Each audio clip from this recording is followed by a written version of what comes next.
Okay, we're ready, everybody. Get the video on. Oh, the camera's on. Oh, look at that sharp Bulls hat Ben's wearing, huh? How many Bulls hats do you have, Ben? 10. For real, 10? Well, I think. I haven't counted them all up lately. I got to go get more. Let's go to Lids this weekend. We got the long weekend off. Want to go? Oh, all right. Yeah. Do I? Oh, boy, Leah, want to go? Yeah, come on, man. We ride our bikes. Go up that McCormick Boulevard path, man. Come on.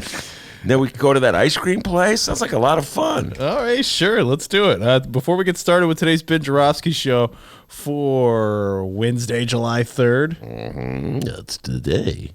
We'd like to thank the following unions for jumping on board and helping bring back our program. First up, it's the International Association of Machinists and Aerospace Workers, Local 126 and District 8, at the International Brotherhood of Electrical Workers, Local 9, and the International Union of Operating Engineers, Local 150. A giant thank you to those unions for jumping on board and helping bring back the Ben Joravsky Show. And, of course, today's program is brought to you by our good friends at the Chicago Federation of Labor. I was going to try and get some fireworks for us, for the 4th of July. Yeah, man. Let's see if we can get that before we get going here. All right. Let's see here. Oh, yeah. Oh, there yeah, we go. Woo! Yeah, okay. All Rock right. and roll. Oh, Ben, watch out. Hold on. Oh, look out. Let's put on some Bruce Springsteen. The Ben Joravsky Show starts now. Okay, I'm turning the fireworks off. There we go. It is Wednesday, July 3rd, and live from the Chicago Sun-Times Chicago Reader Studio on Racine Avenue, this is the Ben Joravsky Show. I'm turning the fireworks back on. Oh, yeah. Woo-woo!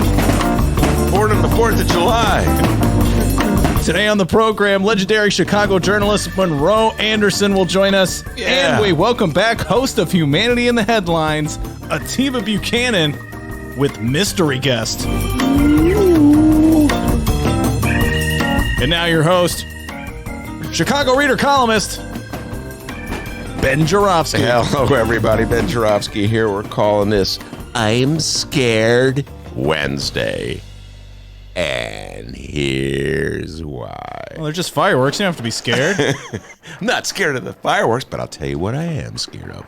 Great show last night at the Hideout with Mick Dumke, first Tuesday. I'm not scared of that, but I'll get to what I'm scared of. Okay. It was a great show. Good crowd on him. Lots of cool people.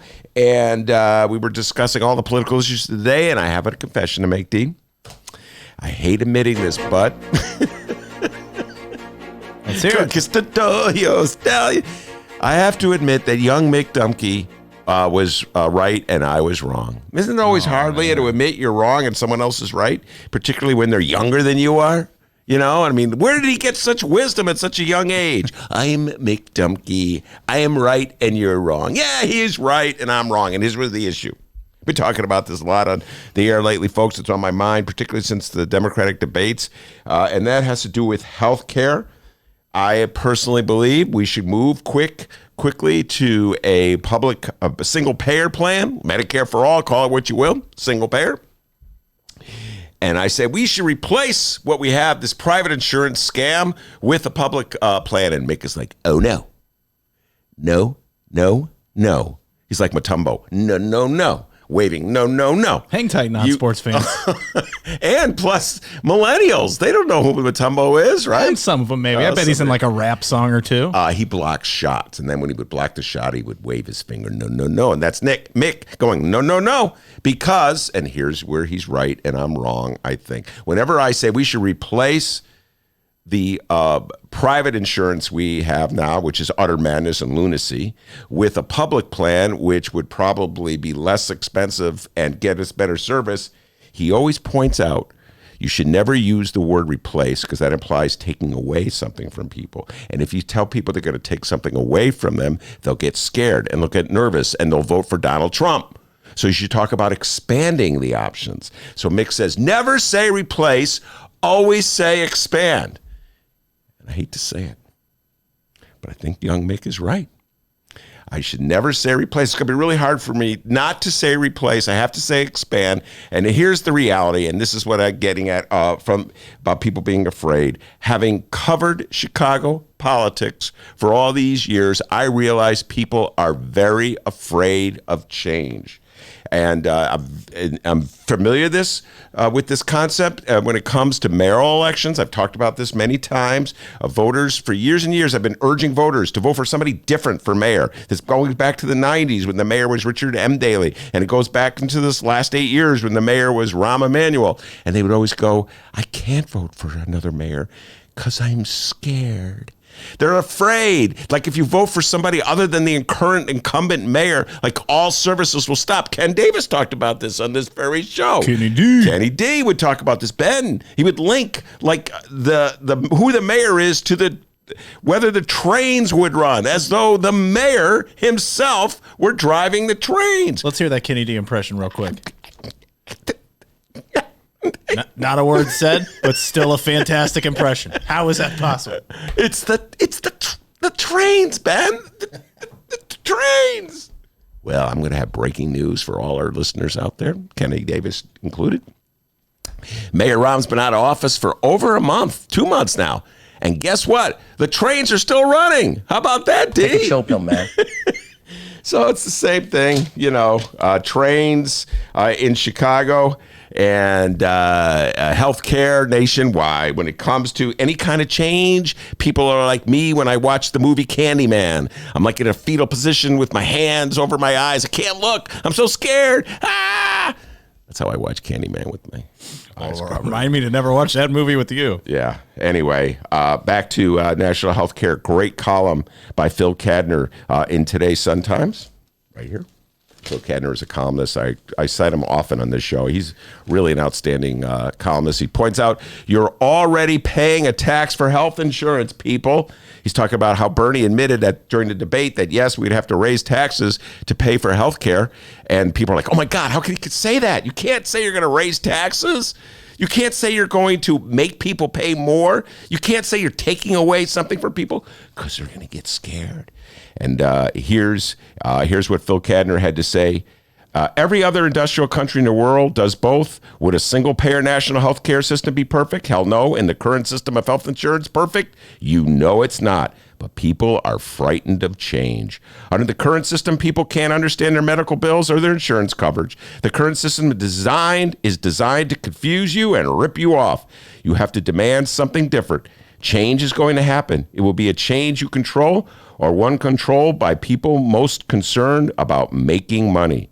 That's sick. Excellent column, Phil Cadner.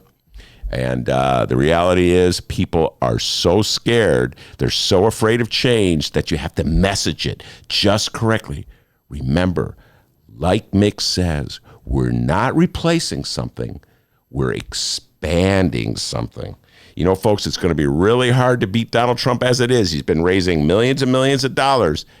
It will be even harder if you're afraid. We got a great show today, everybody. Monroe Anderson, he's not afraid. Monroe Anderson's not afraid. He's afraid to text us.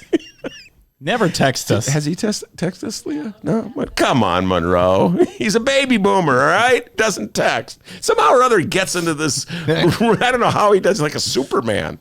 And Monroe Anderson will be here. Atiba Buchanan will also be here today. We'll be talking Trump, and more Trump. Fantastic. He's a great texter. No, Atiba is a tech. Well, he's kind of like a millennial, isn't he? He's a young guy, so he knows how to use it. Monroe, not into texting, but he claims he has a cell phone. He just never uses it. Anyway, Monroe and Atiba will be here, and we'll have a mystery guest. Ooh, can't wait to see who that mystery guest is. And this is delightful. For a bonus feature, we're going to do something we've never done. Can I say this, D? Go ahead. Dennis, who's really tough on me, by the way. Talk about scared. I'm afraid of that guy over there, all right? Good God, he's always telling me what to do. Anyway, he has finally relented. for the 4th of July, because we won't be here on the 4th, on tomorrow or Friday with the holidays up, but we're going to have a whole bunch of bonus material, which we'll be taping today and recording today, excuse me, D. Recording today. I went to radio school. And we'll be airing on Saturday, Sunday, Monday, etc. before we come back to the studio live on Tuesday. And one of the segments will be Joe Cowley, ace sports writer for the Chicago Sun-Times, covers the Bulls. Dennis is going to let me have Bulls conversation. I'm so happy. Woo! Yo, it's the 4th of July, man. I get to step out and talk about the Bulls. Anyway, that'll be later today. We'll do a bonus feature in that, see how that goes. Anyway, so we have a lot of interesting stuff to talk about, a lot of political stuff to go talk about, probably get some local conversation in as well. But before we do that, the doctor with the news. Hey guys, how's it going? Not a doctor. My name's Dennis. All right, it's the middle of the day. Middle of the day before the 4th of July, that is. Let's get these fireworks going again. I got some fireworks. They may be duds. I don't know. Let's hear these. Oh, yeah. Oh, man. We are going to get kicked out of this studio in no time. Yeah. Okay. What are you gonna do for the 4th, young man? A whole lot of nothing. It's gonna hang out, go to my buddy Alex's house. Oh, Alex, I was just talking to him on the phone. Yes, indeed. Grilling. Yeah, and also don't forget we're gonna take that bike ride to Lids. Oh yeah, right? We got that Lids bike ride to buy hats. Get those Bulls hats. How are we gonna hold all these hats on our bikes? I don't know. All right, we gotta get Leah a Bulls hat. Oh, we really do. We gotta get Leah a Bulls hat. All right, everybody. So let's before we get into the middle, the national news here. Remember, first off, no live show tomorrow or the 5th. What are we, crazy? We're gonna celebrate the holiday, but downloadable shows are going to be at wherever you download podcasts. All right, before we head out of here for the holiday, let's talk about the national news happening this afternoon one more time. We're less than 24 hours away from President Donald Trump's 4th of July Keep America Great extravaganza, still with tanks. And somehow it feels like out of all the people in America, Donald Trump is the only one who's really excited about this parade. Military chiefs have expressed concern about the politics of the event. And what do they know? But boy, listen to how pumped Trump is today on Twitter. Yeah. Oh, my goodness. I have Donald Trump's Twitter feed actually open in my browser. Let me click over there real quick, and we will see what the president had to say. Okay. All right, we're on Donald Trump's Twitter page. Pumped about this parade. Welcome, right? guys, back to oh my God, what's going on here? Oh, I got to turn something off my YouTube. Hey! Oh my God. You guys. Guy on YouTube talking. All right, here we go. Where'd I go? Okay. Our July 4th salute to America at the Lincoln Memorial is looking to be really big. It will be the show of a lifetime. Wow. We have the greatest economy anywhere in the world. We have the greatest military anywhere in the world. Not bad. Did he really write not bad? Yeah. Oh, that's Donald Trump. Well, yeah, they got to have the tanks coming there, crushing the streets of Washington. Someone's going to end up paying for it. Donald Trump's. I think it's more of a tribute to Donald Trump, and less of a tribute to the 4th of July, the United States, independence, and that kind of thing. Just my feeling that it's more of a tribute to Donald Trump. And let's face it, folks, his fans, his hardcore fans, and there are a lot of them out there, eat this stuff up. So, I could rail and rant, but it fires up the Trump base, and so he's just going to give them what they want. Shout out to the live stream chat room here. Kyle, your favorite millennial, Kyle. Thanks to Kyle, Ben bought the Mueller report. There you go. Thanks for that, Kyle. Kyle says, bull-centered Benny J show. Oh, sounds more depressing than national politics. Kyle must be a Bulls fan. It is pretty rough out there for us. Yes, it's going to be a rough year, I think, for my beloved Chicago Bulls, but I'm hoping for better things from the national electorate. How about that? I will gladly, Kyle, substitute a terrible year for the Bulls if somehow or another it means that Donald John Trump is voted out of office. Meanwhile, Donald Trump contradicted his Commerce Secretary, Wilbur Ross, this morning. It was about whether the administration had accepted there will be no question about citizenship on the 2020 U.S. Census following a Supreme Court ruling denying the administration's request to include one. On Tuesday, Ross said, quote, the Census Bureau has started the process of printing the decennial questionnaires without the question. The president has responded. On Twitter? Yeah, on Twitter. Okay. Yeah, here we go. Let's see what he said here. Hold on. Okay, here we go. The news reports about the Department of Commerce dropping its quest to put the citizenship question on the census is incorrect, or to state it differently, Fake. All caps fake. We're absolutely moving forward as we must because of the importance of the answer to this question. Okay, one more time. The whole purpose of this question is to intimidate people from participating in the census count. Mostly Donald Trump. Very shrewd move on the part of Donald Trump, even if it's like I don't know, what do you want to call it? Anti-political science. You want an accurate count, don't you? You want to be able to deal with facts, not fake news, as Donald Trump likes to say. But the more people you intimidate with the question whether they're citizens, the less people will participate in the census. There'll be more of an undercount. Donald Trump is shrewdly thinking that undercount will come in cities and where the Democrats are strongest and in blue states, and will make it easier for him to be victorious in his 2020 run for president. Not only that, but more important to when they come around to figuring out which states get how many congressional districts, that's where it'll really come in handy, because there'll be an undercount in blue states and more districts in red states. So slick move by Donald Trump, and he's politicizing the census count, and he really doesn't care because it's all about winning. And Democrats out there who, I keep talking about this, D. Democrats like to think they play, the rules are fair. All my friends of the reformer persuasion are sending me emails saying, Ben, we should have fair maps in the state of Illinois. Republicans are cheating all over the country. Donald Trump is shredding up the census count for political purpose. But Democrats are like, let's play fair. So, all right, you play fair against Donald Trump, you're probably going to lose. All right, before we go any further here, Leah, have we heard from Monroe Anderson? No text from Monroe Anderson. Come on, Monroe. No text. How about Atiba? Has Atiba responded? Yeah. Atiba has responded. There you go. Monroe. Wonderful texter. Atiba has responded. All right, it's now time for a 2020 Democratic presidential candidate update. Yeah, we're going to talk about this with Monroe and Atiba. Take it away, candidates. We're going to get to everybody, I promise. Wait, hold on. I'm so sorry. We will let all of you speak. Yeah, so now it's my turn. There's a lot of them. There's a lot of them. More candidate polling has been released, and every one of these polls show that Grandpa Joe's slipping. Don't get too bummed out, Ben Joravsky. Let's talk about the Washington Post ABC News poll released today. Now, the last polls that we've checked have showed former Vice President Joe Biden with a hefty lead among the other candidates. But those polls were also released before Biden got his ass handed to him by Senator Kamala Harris last week. He's not playing. No, sir. This Washington Post ABC poll shows Biden still leading the race, but Kamala Harris has been climbing her way up. And according to this poll, she is tied for third place with the Massachusetts Senator Elizabeth Warren. Does it say how much? We'll get there, Ben. Sorry, Hang tight. sorry. My God. Gotta set it up here, pal. He went to radio school. All right. The WashPo ABC poll looks like this.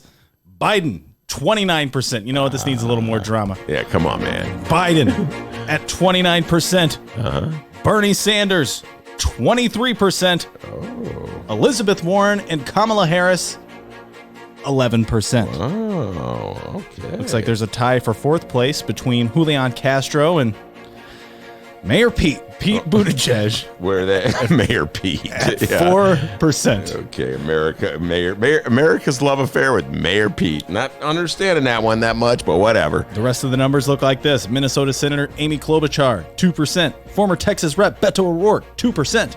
Colorado Senator Michael Bennet, the guy who just actually answered the questions, 1%. New Jersey Senator Cory Booker, 1%. Sorry, Leah. Colorado Governor John Hickenlooper, 1%. I think you know how the rest of this goes. It's 1%. Jay Inslee, Marianne Williamson, Tulsi Gabbard, and Andrew Yang. 1%. Where's Marianne Williams? 1%? 1%. All right, Marianne Williamson. I'm getting a lot of grief last night at the hideout from my friends, the Dem persuasion. This has been going on for a while because I say nice things about Marianne Williamson, and they're just outraged that I say anything nice about Marianne Williamson, because somehow or other in their mind, this will get more people to vote for her. Democrats are so scared. I mean, anything. Oh, my. What the hell was that? I'm scared of that music. I don't know what happened there. That got crazy. But they're so frightened. They're so scared. Anything that might, they get this view of the undecided voters, the swing voters in Michigan and Wisconsin who are just ready to go to Trump at any notice. So Marianne Williamson is just something flaky about her. They're all going to run to Trump. So anyway, don't say anything nice about Marianne Williamson, Ben. They're all telling me that. But I like Marianne Williamson. Nothing flaky about Marianne Williamson, okay? John Kennedy did not say, I have a plan to get a man to the moon, and so we're going to do it, and I think we can all work together, and maybe we can get a man on the moon. And John Kennedy said, by the end of this decade, we are going to put a man on the moon. Because John Kennedy was back in the day when politics... Yep, she's a straight declaration is what she's saying. Don't give people plans. They can't follow the plans. Give them a straight declaration. And finally, according to a Reuters poll released today, okay, after take notes on this. Go ahead. Last week's debate, Joe Biden has lost support among African Americans after taking heat on racial issues during the party's first debate, according to this Reuters Ipsos poll. The survey, conducted from Friday to Monday in the days following the debate in Miami, found 22% of adults who identify as Democrats or independents said they supported Biden, down 8 percentage points from a similar poll conducted earlier in June. Support for Biden among African Americans was cut in half, with about 2 out of 10 saying they backed President Barack Obama's former vice president, compared with 4 out of 10 in the June poll. Wow. 40% in June, 20% in July. If Kamala Harris roughs them up again at the debate that's coming up in Detroit, it'll be down to 5%. Poor Joe Biden. Grandpa Joe. You know, Mary Mitchell, the Chicago Sun-Times columnist, wrote a great column the other day where she was talking about how Joe Biden was Barack Obama's vice president, and that's probably, there was a lot of appreciation left over from black voters who remember that he was stood by Obama for 8 years, and in one night, out the window that went after Kamala Harris roughed them up last week. And what Mary Mitchell was saying, where's Barack Obama to stand up for his wingman? And wait, hold on. Up there he is. Under the table? Come on out, Barack. Man, what a giant table we have. We got Republicans. We got Barack Obama. It's rough going out there, Barack. Barack Obama saying, sorry, Joe, I can't help you, man. Wait, is Monroe Anderson under that table? No? No text from Monroe? Okay. Silent assassin continues. He'll probably just show up. I don't know how he gets in, but somehow or other, Monroe Anderson has figured things out. All right, so I guess that's our national news. We'll keep you posted on that as today's program rolls along. But people, don't go anywhere, because coming up after this short little break, we're going to talk about some local news. We're going to find out what else is news. It's the Ben Joravsky Show. Don't go anywhere.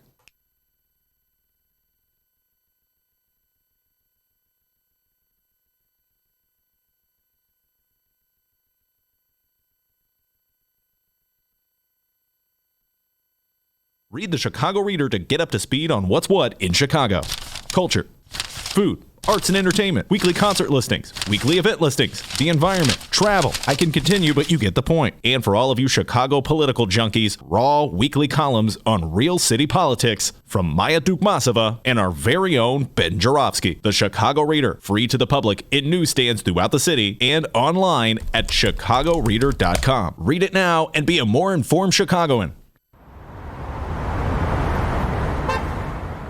Today's Ben Joravsky Show was brought to you in part by Chicago Architecture Center. Discover the breadth and majesty of Chicago's architecture on a Chicago Architecture Center bus tour. From bungalows to Bauhaus, our expert docents will share the fascinating stories behind our city's architecture. Book your tour at architecture.org/tours. Now, if you'll excuse me, I'm actually on a bus tour right now. Oh my, look at that wonderful piece of architecture. Did you know that 40% of the people in Illinois opt to be cremated? Well, it's true. And Chicagoland Cremation Options honors their wishes by providing cremation services directly to the general public. Chicagoland Cremation Options provides an affordable, ethical, and easy cremation arrangement, whether in person or online. Save thousands and streamline the process by going directly to Chicagoland Cremation Options. It's a family-owned business operated by my good friend, Douglas Klein. Here's how you reach them: ChicagolandCremationOptions.com. One more time, ChicagolandCremationOptions.com.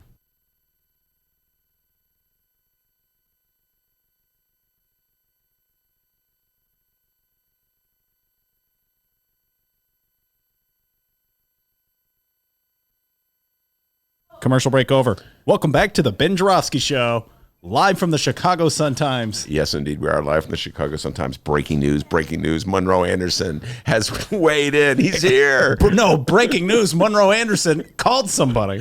He has a cell phone. He's proud to say he knows how to use that cell phone. Right, Leah? Yeah, okay. Some or other. Oh, no. Monroe called to say he's going to be late. Okay, all right. Well, Winging It will begin now. We're about to find out what's going on locally. It's time for What Else is News. And Ben, it looks like one of our friends and reoccurring guests here on the program has made the front page of your beloved bright one, the Chicago Sun-Times today.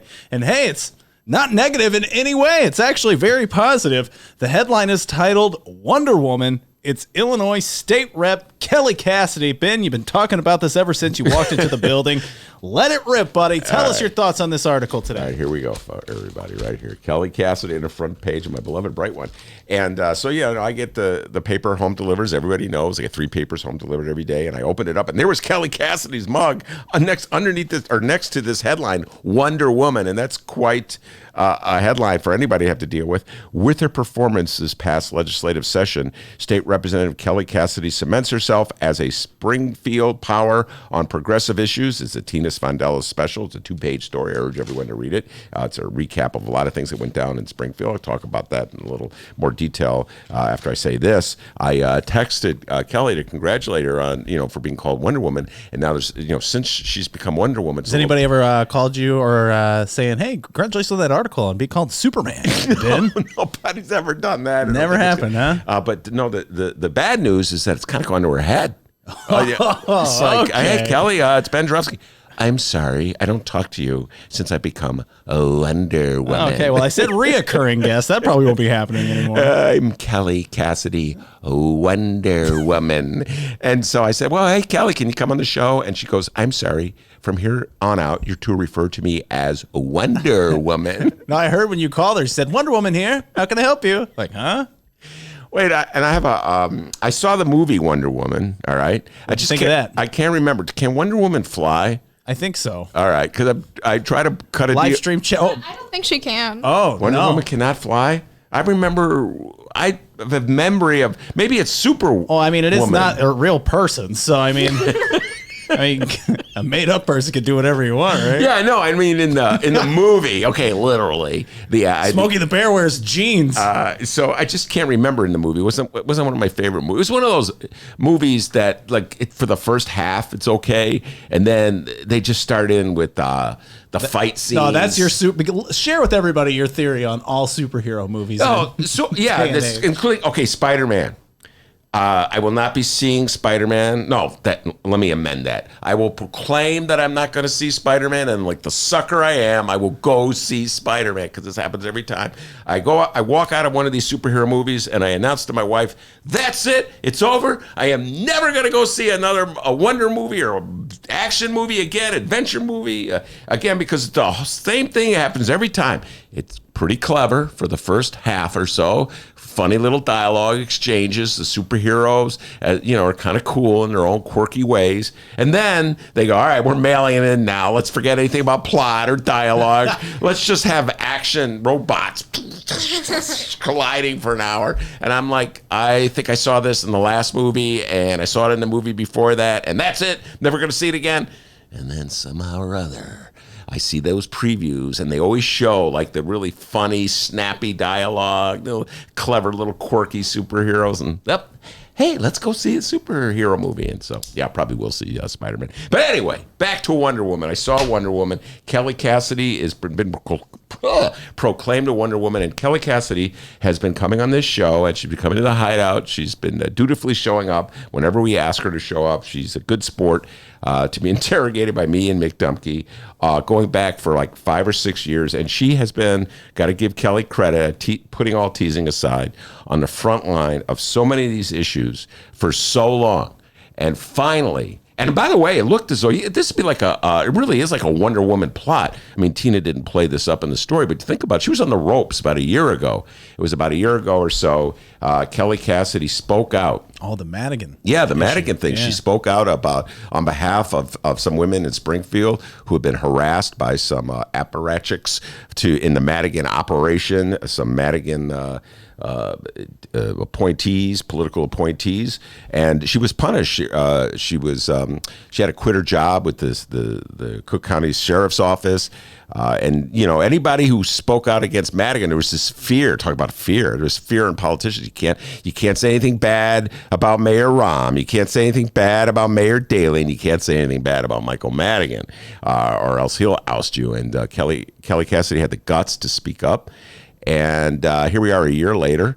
We could see maybe it's a sign that Michael Madigan isn't as powerful as he used to be with Pritzker in office. We've talked about this. A lot of people are saying that he's changed. Mike Madigan he's changed since all of this. Yeah. But you got a different spin on it. I have huh? a different spin. I don't know if Mike Madigan will ever change. He's kind of up there in years. He's even older than I am, if that's physically possible. So it's hard for people of our generation to change. I have to confess that. But so I don't know if Michael Madigan has changed, or really maybe has been exaggerated. His flaws have been exaggerated for all these years. We were talking about this at the Hideout last night. I think it's more of an instance where there's a new sheriff in town, to use that cliche. And J.B. Pritzker is the most powerful person in Springfield, clearly, and he has the money to support any Democrat who's under siege in a campaign against Republican propaganda machine. And so Democrats, their allegiance is going to Pritzker as opposed to Madigan. And Kelly Cassidy has a good relationship with J.B. Pritzker, and she was the point person on three of the most important legislative agenda matters in the House over the last session. One would be reefer, the legalization of marijuana, and the other would be the reproductive rights bill. And she was working in concert with Toy Hutchinson. We got to give Toy a shout out, State Senator Toy Hutchinson. What up, Toy? And Jahan Gordon Booth, State Representative Jahan Gordon Booth, who were in this studio last week. So you can hear that show, their interview, and they talk explaining what went down in Springfield. But anyway, so there was Kelly Cassidy. She was given a prominent role on these two very important issues, and the Democrats were able to prevail on the marijuana bill. Got a little Republican support, not much. I don't think the reproductive rights bill got any Republican support at all. One of the things that was Tina pointed out in her article about Kelly Cassidy, is that she has an ability to work with Republicans, even though she's very liberal, very left, and is not ashamed to say that. She has an ability. She's a very likable human being. That's why we like her so much. Obviously, I'd have her come on the show a lot, and she's able to get along with Republicans as well as Democrats. And so that has helped her bring in a few Republicans to the fold on some of these issues. And here's a quote from that story. Tim Butler, a Republican from Springfield, says, "For many years, I've called Kelly Cassidy a friend, and it has been an honor to work with her so closely on some very big issues in Springfield. She's proven she's a leader who fights for those who need representation the most, and I look forward to continuing to work with her." So anyway, she's got that ability to work with both sides. And in addition, her wife is Newt Gingrich's baby sister. That's Remember that? insane. That's utterly insane. And so she has to deal with that. We were talking about that yesterday, about uncomfortable situations for Democrats to have to welcome Trump supporters into their house or deal with Trump. She's got to deal through marriage with Newt Gingrich. They talk about that in the article as well, where Kelly Cassidy talks about Newt Gingrich and what it's like. I'm trying to find the quote. "We don't see each other much, and it's not a family that gets together a lot. But when we met, he and I talk like people who have a lot in common, because we do. It's not like we're grabbing a beer, but to be honest, if we live closer, I'd be happy to grab a beer with him, because he's a fascinating person to talk to." Kelly Cassidy talking about Newt Gingrich. Hey, that'd be great if Newt Gingrich came on this show with Kelly Cassidy. Hey, Kelly, if you can make that happen, you really would be Wonder Woman. What do you think Newt Gingrich would?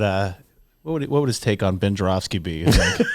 With the hat, it's like you're wearing a hat, Bull's hat, hanging out. I don't know. I don't want to make any prejudgments about what his reaction to me would be. We can. All right.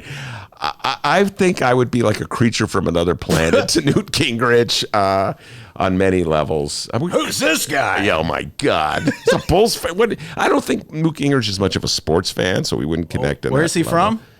Newt Gingrich is from Georgia.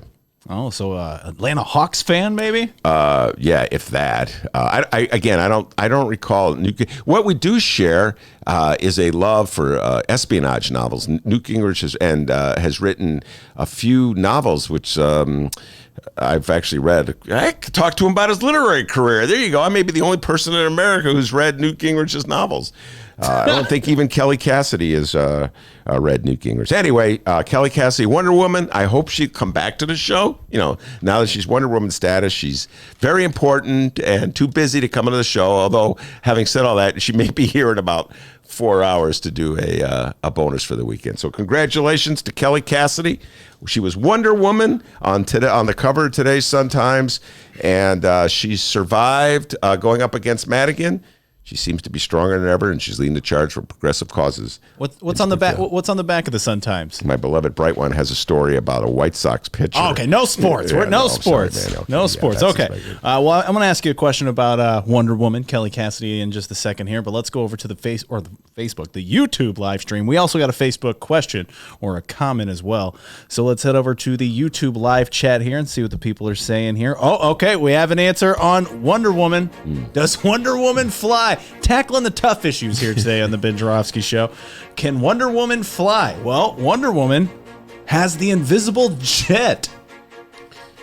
Is it an invisible jet? Wait, so she flies in a jet that you can't see, so you do see her flying? Yeah, right? Is that in the movie? No, it's like the old cartoon. Oh, okay. Or the comic Could books. she fly in the movie? I just can't remember. I saw the movie like 2 years ago, whenever it came out. I just remember her. No, she didn't. I don't recall her flying. I want to say she didn't fly. Two people say she has the invisible jet back in the day. On to Joyce. She weighed in on the Facebook. Yeah, I'm glad we're trying to answer these issues here. Let's see. Joyce says, to answer your question, it seems that yes, Wonder Woman can fly, according to DC Comics. What are Wonder Woman's powers? According to the DC Comics wiki for Wonder Woman, the hero's powers and abilities include superhuman strength and durability, both assets during big battles. The power of flight. Joyce, what you got going on today? Probably nothing, huh? Big paragraph. Thank you for sending this. The power of flight. She can glide through the air on currents in the wind. Superhuman speed, reflexes, and agility. Finally, enhanced senses, including smell. Her weaknesses are fascinating. All right, well, that's thank you for that update on Wonder awesome, Woman. Joyce. Kelly Cassidy has been proclaimed Wonder Woman by Tinas Vandellas. And I have to say, last night at the Hideout, we were talking about this. What is the change that had happened in Illinois that we got, let's see, a fair tax through the state house? Of course, voters still have to approve it, but that's a whole other matter. We got legalization of recreational marijuana through. We got a reproductive rights bill through. And I would have to say that the big agent, it's not so much Wonder Woman Kelly Cassidy. I have to say it was the election of J.B. Pritzker, who campaigned on these issues and then stood by them when push came to shove during this last session. And he had, again, he has the money to not only fortify himself against any challenger that would come from the Republican Party for him for governor, but to support his allies who vote his way in the state house, in the General Assembly, in their swing districts. So I think that is the main reason why the Democrats were able to prevail in this last session, when they struggle on these issues for all these years and were flirting with republicanism for all these years. But anyway, a shout out to Kelly Cassidy, Wonder Woman. It was quite startling to see it on the front page on my beloved Bright One, and I'll probably be teasing her about this for at least the next 3 years. And a shout out to our good friend Frank, avid Ben Joravsky Show listener and First Tuesday attendant. Frank says, or Gingrich could be a Georgia Bulldogs fan. Yeah, he could be. Newt Gingrich, I just don't believe is a sports fan. He's just like a political junkie with his odd taste in fiction, and he likes to write a sex scene or two, D. So he loves sex scenes. Oh my! Anyway, did you say I love sex scenes? No, Newt Gingrich loves sex scenes. Said, They're not I that love good. them. Like, I like right, them buddy. too. All right, so to ask you one more question here about Kelly Cassidy here is what's next for State Rep Kelly Cassidy. It seems like she's been on the marijuana thing here for quite a few years. Yeah, she got that. Oh, by the way, she got the other thing they talked about it next time. She's got a marijuana, a reefer tattoo, and it's a funny little thing. They ask her about whether she smokes marijuana. I don't think I've ever asked Kelly Cassidy if she smokes marijuana. All the time she's been in the show, and she kind of ducks and dodges in that one and points out the obvious. People don't ask me if I should drink wine. Why are you asking me if I drink marijuana? There's still that stigma about smoking marijuana that it's hard to escape because it's been illegal for so many years. So if you admit that you smoke it, you admit that you're engaging in illegal activity, and that still prevails. But she makes it clear that she's very familiar with the marijuana culture. I think we should take a break, D. Monroe's here. What's next for Kelly Cassidy? You didn't answer my question. Oh, well, she's in terms of the major issues of the day, it doesn't really get into what's next for her. She's definitely, there's no talk of her running for higher office. But again, Kelly will be in here, I think, in about 4 hours. I'm hoping so anyway. So we can ask her that when she steps in here. So there you are, just like that. You're now in the know of what's going on locally. Kelly Cassidy, Wonder Woman, and some interesting facts about Wonder Woman. And now you'll have an answer the next time someone asks you, hey, what else is news? Let me tell you something. Wonder Woman thinks, Spider-Man thinks, and Batman. They all agree. You did a great job. Give yourself a raise. Take it out of petty cash. We'll be right back with Monroe Anderson after this.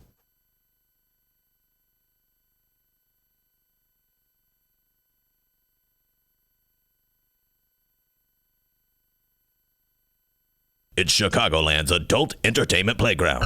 It's the world-famous Admiral Theater, 3940 West Lawrence Avenue. The Admiral is homegrown from Chicago, and it's the most conveniently located club in all of the city. 15 minutes from the O'Hare Airport in downtown Chicago Loop. Voted Chicago's best strip club, the Admiral has showgirls galore and a variety of adult entertainment shows. The world-famous Admiral Theater, open every day from 7 p.m. to 6 a.m., 3940 West Lawrence Avenue. For events, showtime, and other information, visit AdmiralX.com. Must be 18 years of age or older to enter.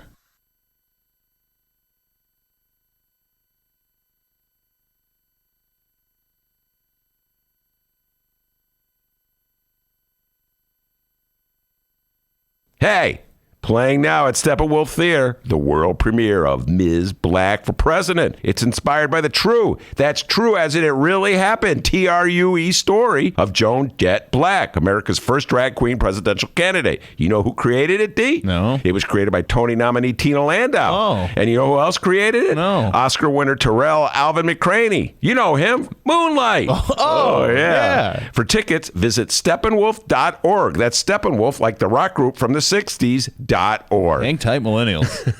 All right, everybody, Ben Joravsky Show listeners, if you download this program and you live in the North Shore area, send us an email, Benny J Show, BENNY, the letter J Show, at gmail.com. We're looking at possibly doing a live broadcast from the North Shore area, and we're wondering, hey, would anybody show up to this thing? So if you are listening or downloading and you live in the North Shore area, please send us an email, Benny J Show, BENNY, the letter J, Show, at gmail.com.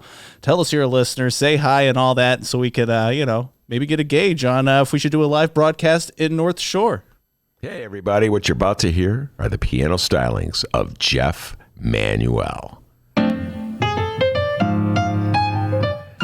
Man, listen to Jeff go. Jeff Manuel has been playing piano around Chicago for years. He's played for conventions, for celebrities, played in basement bars with blues bands. He's played at prestigious social clubs, fine restaurants, and in the intimacy of private homes. Book Jeff Manuel at jeffemanuelpianist.com. Don't worry, I'll spell his name at the end of this commercial. You know what Chicago Magazine said? They said that Jeff Manuel is, quote, as comfortable with Chopin as he is with Cole Porter. He's excellent and his performance is joyous. He offers an elegant stream of compositions and interpretations that entertains the mind but won't hurt the ears. To hear more of Jeff Manuel's work and to book Jeff for your next event, go to jeffmanuelpianist.com. I'm going to spell it out for you, people. Jeff. M as in Mary, A, N as in Nancy, UELPIANIST.com. Take it away, Jeff Manuel.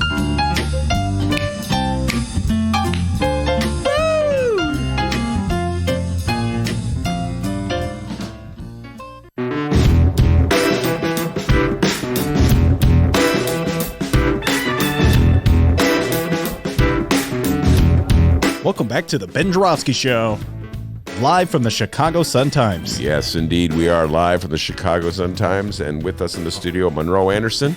It's Wednesday, so it's midweek with Monroe, or Monroe midweek, or Monroe Monday, whatever you want to call it. Monroe midweek. Oh, I'm sorry. We Monroe. have to be accurate. Monroe, but yeah, no fake news on the Ben Joravsky And Show. we want some consistency. Monroe Monday, Monroe midweek. Alliteration is key. Right, exactly. No, right. listen, I just, it's hard for me to get over the fact that we can't call it Monroe Monday because Monroe Monday was such a staple and it just flowed. And young Dennis was the one who came up with that. Monroe, that was the first bit or whatever we came up with for the show. Yeah. Ben, I remember I found out you got the gig on Friday. The show started on a Monday. We sat on a Saturday and met, and I said, well, Monroe, Monday, M-O-N, M-O-N, boom, Monroe segment Monday. one. Yeah, that was segment one. Before we go further, we have a question on the live stream chat. I think it's very interesting and would like to hear your thoughts on it. Ben, you too, Monroe. We were talking about the future of Kelly Cassidy. Brianna weighed in and she said, Kelly Cassidy for Congress after Jan Schakowsky retires. Oh, well, that's certainly a possibility. Kelly Cassidy lives in the 9th Congressional District. She lives in Rogers Park. And yeah, that's a very good point. She would make a very strong candidate for Congress if that's what she wants to do. But Jan's still going strong. That's a good friend of Monroe Anderson, so she's still going strong. I know her. We're not good. All right, well, exaggerate a little bit. Yeah, she would make a very strong candidate. Her name Hey, she's Wonder Woman. Look at that. Whoa. Yeah, I know. So, yeah, that's a very good point. She would make a strong candidate. And the way it works with congressional districts in Chicago, Monroe knows this, we have a tendency to continually elect Congress people, congressmen, congresswomen forever and ever and ever until they decide. Until they give it to their spouse. They die and their spouse gets it, or their kid gets it, their son gets it. 10 trivia points. Let's see if you can do this. Who was the last incumbent Chicago congressperson who was defeated at the polls? That would be the guy who went to jail. Nope. No. I mean, that's how I'd answer if I that would be. I don't think that guy ran for re-election. That gives you the odds. That gives you, and I'm blanking on his went name. To jail. I can see his face, but exactly. I'm blanking on his name. Dan Rostenkowski. That's what I'm thinking of. That's you are correct. Right. Yes. Right. Danny Rostenkowski was defeated at the polls. I wasn't even thinking of him. I had the trivia question. I had the wrong answer. Only on the Ben Joravsky Show. Mike Flanagan defeated him. Very good, Monroe.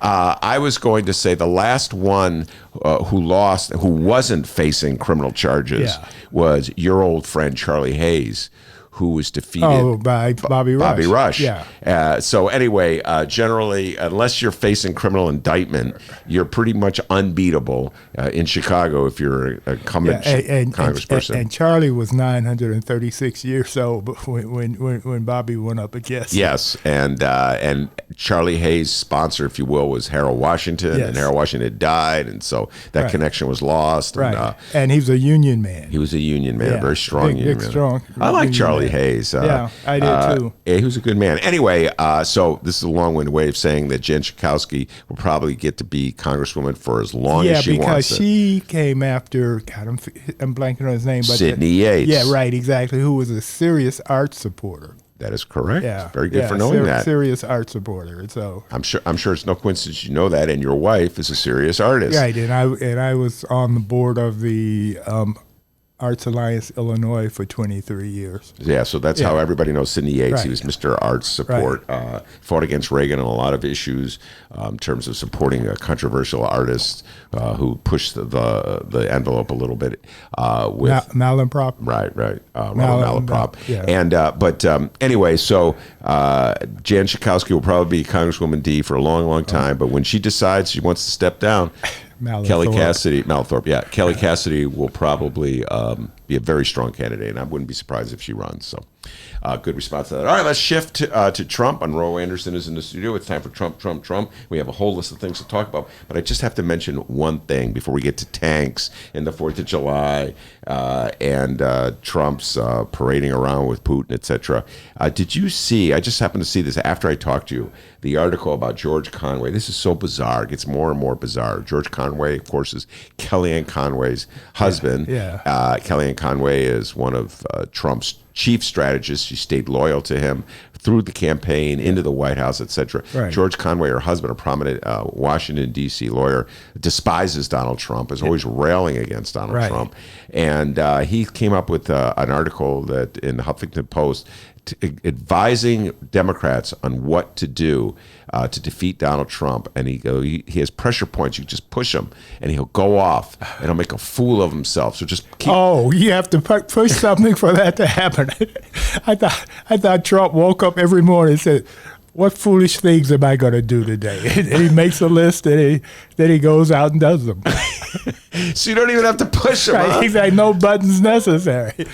What a bizarre relationship, Kelly Conway. I think they have a good cop, bad cop thing going on. Because she is, besides Trump, she is the biggest leaker in the White House. What do you mean by that? By leaking to the press. Trump leaks the most, of course, on his Twitter account. Oh, I'd say that's why I was getting it. Well, Exactly. Trump leaks to the press. Yes, Okay, he okay. does. Yeah, he tells government secrets. I mean, he does all kind of stupid stuff. Yeah. Because his main thing is promoting himself. Yeah. And after that, it's her. Yeah. In fact, in Michael Wolff's book, he talked about how she would, one of the people who sat next to her, she would be scolding the press about taking leaks while she was on the phone leaking. Yeah, I know. It's just a scam and a game. So you're basically saying, all right, you're just saying that I got suckered in, that in fact George Conway is just part of the larger operation of the Conway family to cover themselves on both sides. Is that what you're saying? Well, no, what I'm saying is that he can't stand Trump. Yeah. So you think he's legitimately cannot He stand cannot Donald stand Trump? Trump. Yeah, because he's a serious conservative lawyer. Yeah. She is in it for the money and the fame, and so she plays the bad guy. Yeah. Okay. And apparently they can live with it. Well, they can live with that. It's very difficult. Saying, I know a lot of Democrats who have a hard time being in the same room as a Trump supporter. These people are living together. Yes, one of them is right here. You're talking to him. What, has a hard time talking to any He- Trump? sitting What do you mean? in a room You're always like engaging Trump support. In fact, there was this one incredible exchange on your Facebook page with a Trump supporter who is just, it's like, it's so predictable. You were talking about the rape charges against Donald John Trump, the president of the United States, and immediately this Trump supporter started talking about Bill Clinton, and said to you, "What about Juanita Broderick?" And immediately, we talked about this last week. That's just like Trump can do no wrong, because somebody else did wrong as well. It's the whataboutisms. Yeah, the whataboutisms. And I don't remember your response, how you responded to that particular one, because I got a bunch of them, so I don't know about that. One of my responses, though, is what Clinton did. He's no longer the president, so it doesn't matter what he did. It's and then I also pointed out that the difference was that Trump has raped twice, whereas Clinton only apparently raped once. Yeah, allegedly raped. You got to put the word allegedly in Allegedly, there. of course. And, well, was accusations. And the first time with Trump, of course, was his wife. Yes, his wife. Yes. Yeah. All right, let's talk about Donald Trump tanks on the 4th of July. There's a certain level of madness here. Well, he's going to tank next year, too. Monroe's been predicting that for a while. We'll get at Tiva Buchanan. We'll be talking more about the deep dive on politics ahead. All right. But, the tanks. The tanks, yeah. You know what's really stupid about that? Everything, but yeah, right, in exactly. particular. But we don't even use tanks in war anymore. We use tanks to occupy our people. When there's a civil disturbance, riot or something, they roll in the tanks to use as blockades and what have you. But when's the last time we used tanks in battle? Definitely in Desert Storm. Okay. And that was 20 years ago. Yeah. What Trump is doing reminds me a little bit what we used to have in Chicago with Mayor Daley. Yeah. Mayor Richard M. Daley, Baby Daley, not Daddy Daley. Okay. Daddy Daley never went anywhere. He stayed in Chicago all the time. But Right. Baby Daley would travel. He would go Yeah. like to Paris, to China, etc. yeah. He'd go to Paris and he'd see something and go, I really like this. I want this for Chicago. Right. He'd come back, and next thing we know, we have an underground tunnel in the middle of the loop to service a train that doesn't exist on a line that doesn't exist.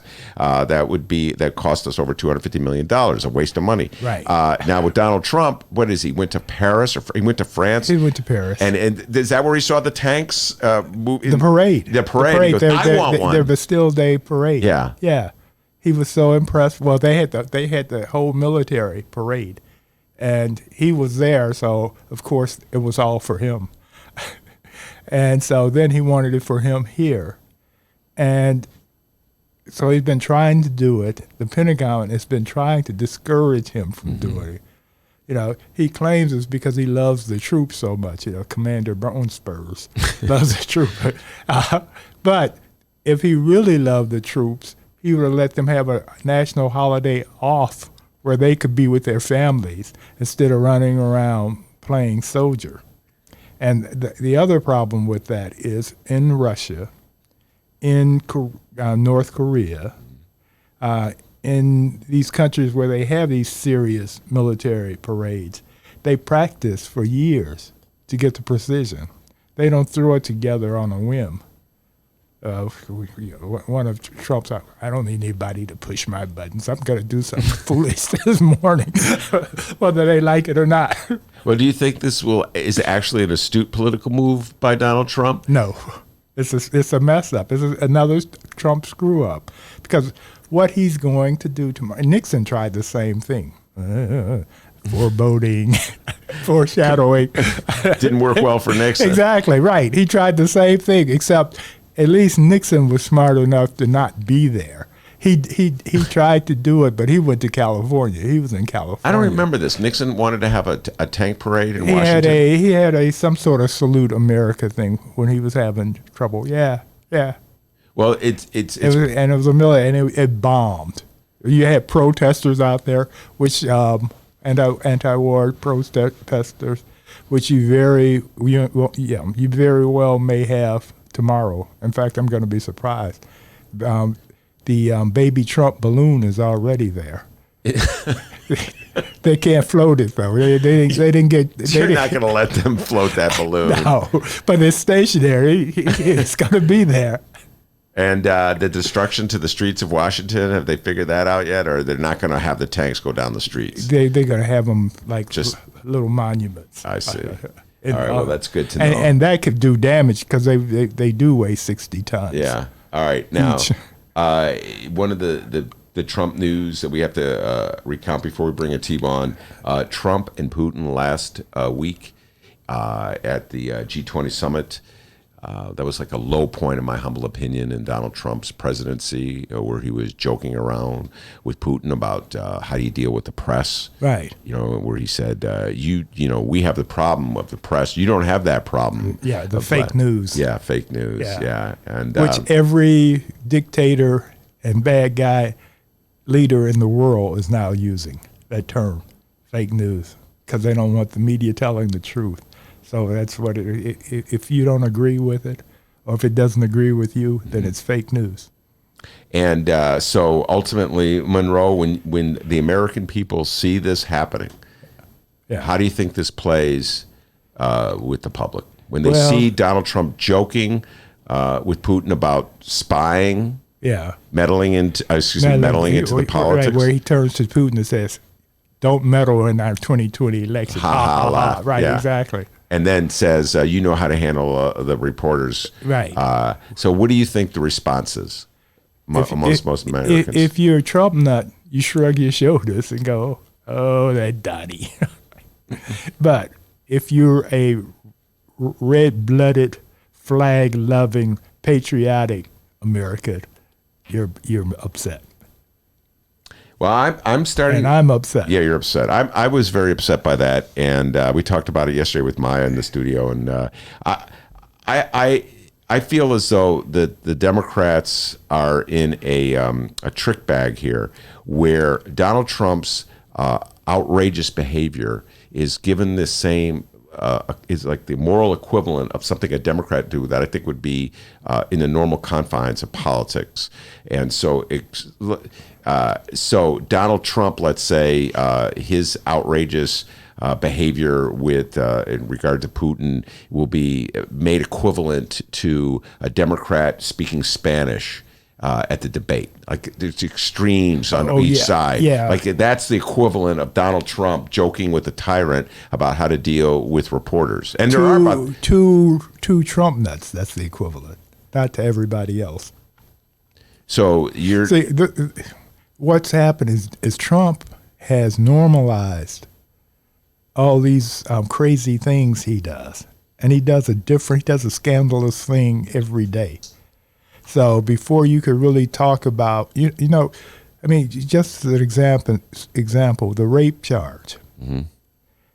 With any other president, had that been Obama, it would still be front page news today, leading off the newscast and what have you. With Trump, it was, okay, so he raped somebody maybe, some famous woman in New York. Well, how about him stepping into North Korea without crossing the line and stepping actually into North Korea without anything to gain from it except a photo op? I mean, every day he does something outrageous that makes what he did yesterday, okay, well, we're done with that. And there's a lot of outrage fatigue from that, of course. yeah. But with this vanity parade that he's going to have tomorrow, he's going to do political speeches. So it'll be the first time since Nixon tried it, where somebody tries to turn the 4th of July into a partisan holiday. Normally, that's the one day we celebrate the independence or the independence of our nation, and we don't have. It's not for Republicans. It's not for Democrats. It's for Americans. Tomorrow, that's not going to happen. It's going to be the Republicans are great, and they're trying to. The Democrats are trying to harm our great nation. So in other words, it'd be less a celebration of the United States of America and more a celebration of Donald Trump. Yes. And the Republicans and the right wing and his agenda. He's going to talk about in his speech all the great things he's been doing for America. He has front row seats that he's giving to his family members and members of the RNC and his contributors.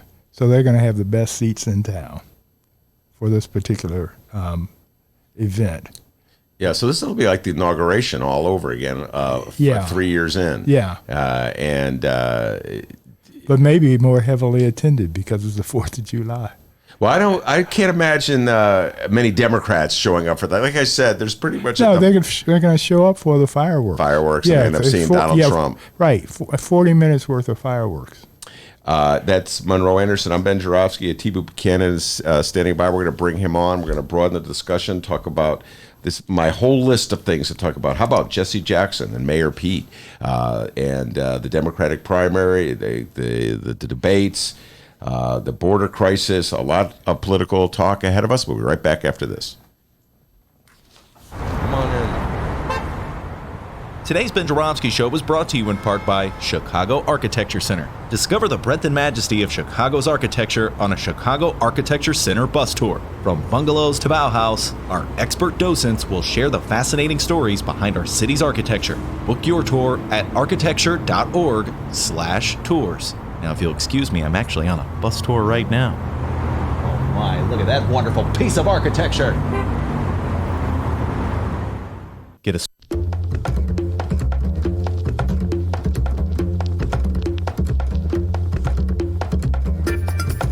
Hey there, producer Dennis here. Thanks for finding and listening to the brand new Ben Joravsky Show. All right, so here's how this works. The Ben Joravsky Show live streams on the Chicago Sun-Times YouTube channel Tuesday through Friday, 1 until 3 p.m. Once the show is over, you can listen to the replay on our YouTube channel, or we throw it online for you to download by 4 p.m. Where can you download the Ben Joravsky Show, you may be asking yourself? Well, you may be asking yourself a fantastic question. You can find previous Ben Joravsky shows and guest interviews through several outlets. The Chicago Sun-Times Online, chicago.suntimes.com, the Chicago Reader Online, chicagoreader.com, and wherever else you listen to your favorite podcasts. Apple Podcasts, Google Play, pick one. Just search for The Ben Joravsky Show. J-O-R-A, V as in victory, S-K-Y. So, let's recap. Tuesday through Friday, 1 until 3 p.m. Live streamed on the Chicago Sun-Times YouTube channel and downloadable by 4 at chicago.suntimes.com, chicagoreader.com, and wherever else you listen to your favorite podcasts. Yes, the Ben Joravsky Show is back. We're live and downloaded. Tell your friends and enjoy the rest of the show.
All right, everybody, hour number 2 of your Ben Joravsky Show is just moments away. But before we get into that, we would like to thank the following unions once again for jumping on board and helping bring back our program.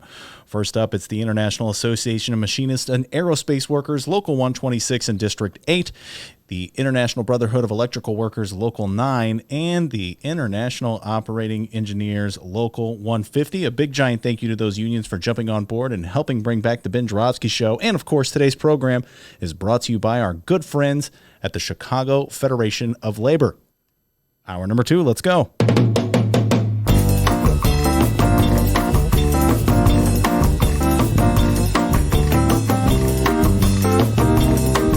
It is Wednesday, July 3rd, and live from the Chicago Sun-Times studios on Racine Avenue, this is the Ben Joravsky Show.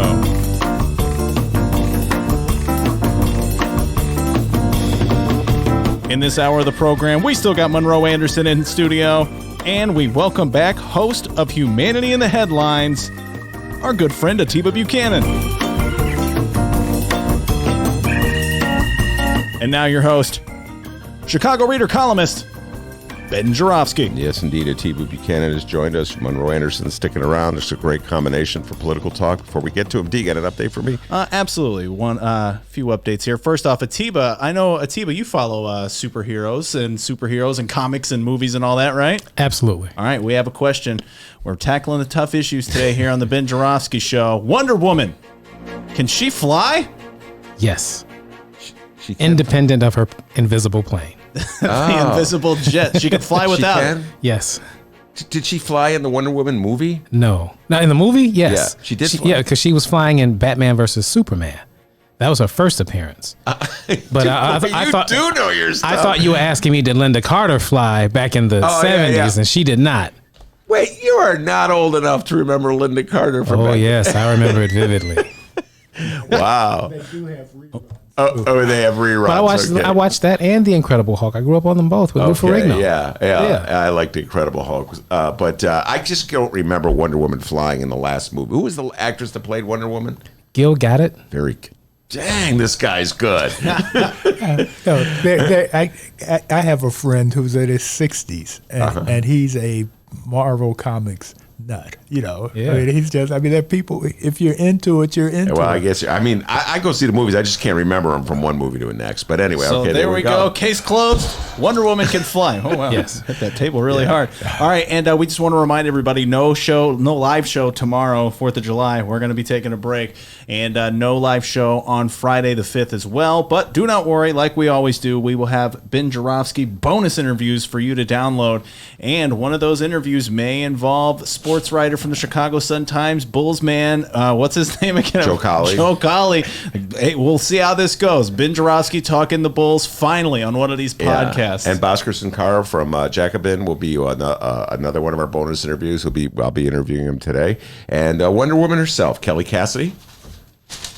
Oh, see that? That's the Wonder see that Woman, newspaper yeah. downloaders? And another Wonder Woman on our bonus interviews as well, Susana Mendoza. Oh, yeah, Susana Mendoza. How can I forget Susana? We interviewed her yesterday. State Controller Susana had a lot of interesting things to say about national politics as well as our state budget. So Susana Mendoza as well. So no live show tomorrow, no live show Friday. We'll be back on Tuesday, but find those downloadable interviews at wherever you download your favorite podcasts or chicagoreader.com, chicago.suntimes.com/Joravsky. All right, very good. And Atiba, welcome back to the show. Thank you, sir. And the last time you were in the show, it was before the Democratic debates. Yes. So we didn't really have a strong sense of what the playing field would be. It was all about Trump, but not about Dems. So since that show, of course, there was the debate last week. In fact, Monroe, I didn't even talk to you about that because that happened post-Monroe as well. Mm-hmm. So your general sense of what went down on last week's debates. Sure, I was very encouraged to see the first night, to see that some of the candidates really stepped up. Castro, he was amazing, because a lot of people don't get a chance to see him on a national level. So I thought he had a lot of interesting things to say, a lot of heartfelt things to contribute. I will say this, generally speaking, it was refreshing to see a bunch of competent people talking. Mm-hmm. So generally speaking, all of the candidates, I would vote for any of them over Donald Trump. Certainly there are some that I like way more than others. Elizabeth Warren did exactly what we expected. She came with a bunch of policies, but at the same time, she just has an ability to inspire as well, because I think where she speaks from is so genuine. When she talks about helping the working man, I think she's just really, really sincere about that, taking it to Wall Street. You know what you're going to get out of her. And she's been doing it a long time. Exactly. This isn't some new development. Absolutely, 100% agreed. So just to see her flourish that way the first night, I was who kind of caught me off guard that wasn't good. That was not good? Yeah, that was not good. Jolton Joe Biden. But he was the second night. Yeah. What about the first night? Beto. Beto O'Rourke. Thank you. He was exposed. That's what it was. Right. Castro just took him out. Right. He did. I'll tell you the funniest moment for me. Mm-hmm. I just noticed little odd things. So when the candidates came out to speak and they give them their first 30 seconds to introduce themselves, Beto went before Cory Booker.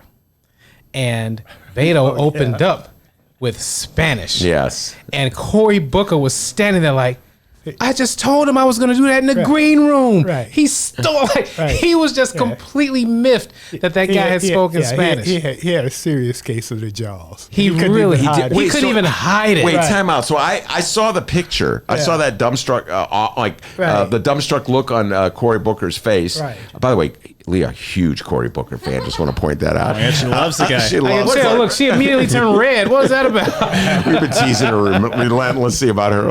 Is that a Cory Booker lunchbox? Yeah, they made those. but anyway, I'm not really feeling Cory Booker. We can get into that in a little while. I have my candidates that I'm feeling and the ones I'm not, and he's not at the top of the list. But so I didn't know the inside story. I somehow missed this. So you're telling me that Cory Booker had told Beto O'Rourke? No, that's my joke. I thought that really went down. I'm saying, but that's what that was the look on his face. Right. Like they had discussed but it or Cory something. was ready. He was all set to speak high school Spanish to the crowd. Right.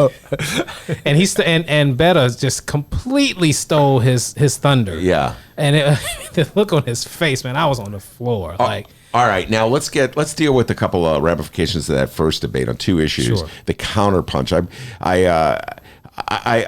I'm one of the few Democrats who actively reads what the other people are saying. Monroe does this on his Facebook page, but I read the columns, to get the right-wing response, the Republican response, the chortling, the trash talking, all of it. And so, first of all, the reaction to the Spanish. And Republicans were pounding their chests in the aftermath of that first debate saying, how stupid can the Democrats be? That you're just going to aggravate swing voters. You're just going to fire up, because they're mad that Democrats are "quote unquote" pandering to Spanish-speaking people, particularly folks in detention centers at the border, and when they speak Spanish. The thing is, when right wingers go into that you're going to alienate those in the middle. There's nobody in the middle. Everybody's position is already in cement. Mm-hmm. There might be 3 or 4 people, but either you're Trump and Republicans or you're not. And so for them, anything that they don't like, that's what they do. Or when are those former Republicans who left the party because of Trump, what they will do is talk about, well, if the Democrats want to beat Trump and we really want Trump beaten, then they have to be more moderate, more conservative, like we want them to be. Like that's the magic position or something. And it's nonsense. Yeah. We need to go hard and we need to go left, period. Do you see it that way as well? Yeah, absolutely. As to hear you say that, the first thing that came to my mind was, obviously, then we just don't disagree on what a swing voter is. We don't agree on what a swing voter is because, again, to them, I don't know what they think a swing voter is. Those people are not going to be upset about Democrats speaking Spanish. I didn't view it as outright pandering per se, especially when Castro did it.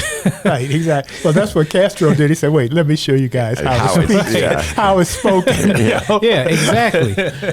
So again, with that said, the people that are going to be upset about that are not swing voters, they're Trump voters. Yeah, and I tend to agree with you. There's just so much trash talking that goes on, and it's generally an attempt to get the Democrats to behave more like Republicans. And by the way, Atiba Monroe, it has worked. The Democratic Party, I think there's a strong contingent of the Democratic Party, been leading the Democratic Party, who always feel that they have to go toward the center, to the right, actually. And Obama, the two-time winner of the presidential race, the last Democrat won it twice, was consummate in this area. He would always go to the center. He would always try to position whatever he was doing as a centrist position. Like he was afraid or ashamed of his lefty roots. Dude, he was cautious. Cautious.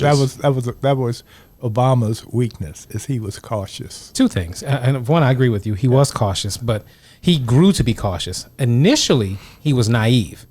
I think in 2009, when he first got into office, for a while, he genuinely, in his heart of hearts, believed that there was going to be this bipartisan effort to get things done in America. And Red state, blue state. Yeah. Do you actually think he believed it?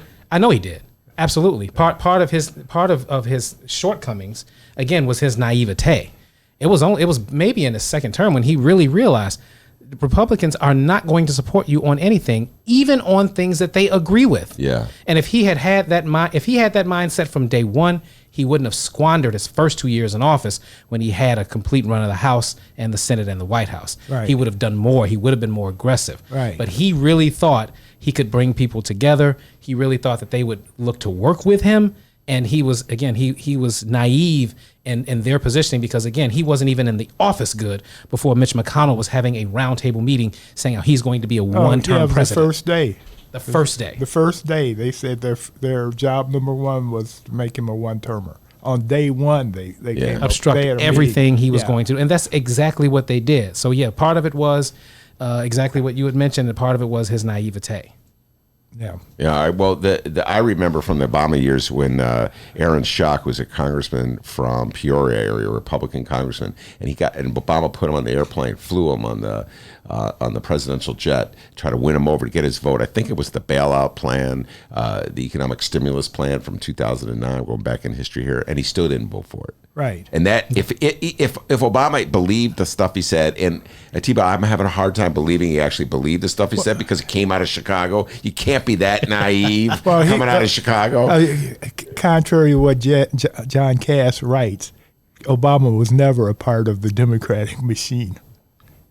No, well, he played footsie with the Democratic machine. Well, Obama played footsie with the Democratic machine. Well, you have to play footsie. Yeah. I mean, the people in power, you can't just if you want to get anything done, or go anywhere. Look, Obama cut his deal with Daley. Let's not sugarcoat this thing. With Mayor Richard M. Daley in 2007. I'm about the only guy in America that remembers this. But Obama cut his deal with the Daleys. He supported Daley for mayor. And this was when he was preparing to run for president, right? So that he would have support on the local level for his presidential run. And for guys like me who care about mayoral politics, that hurt. Well, but for people who care about politics in general, that was the only thing he could do.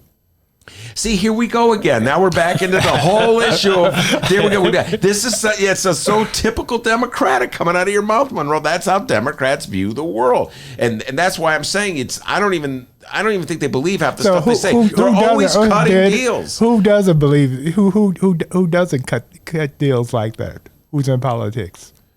Well, and it's successful. Yeah. It gets anything done. Oh, Bernie does. Yeah, That's right. Bernie Sanders. Right, exactly. Bernie has all these noble ideas and hasn't gotten anything done. So that's what, except for, I'm sure Bernie Bro would say, well, his ideas are important. So he's influenced actions. By the way, the speaker there is a Hillary Clinton supporter for 2016. Well, and he's sitting next to a bona fide, certified Bernie Bro. So we can have this conversation all you want. Yeah. But let's look at, if we look at what they're talking about in the debates today, nationally, right? How much of it is Bernie Sanders? All of it is Bernie Sanders. He pushed the party to the left. He pushed the party true. No, that's what he's good for. No, and now he's done. But this is the thing.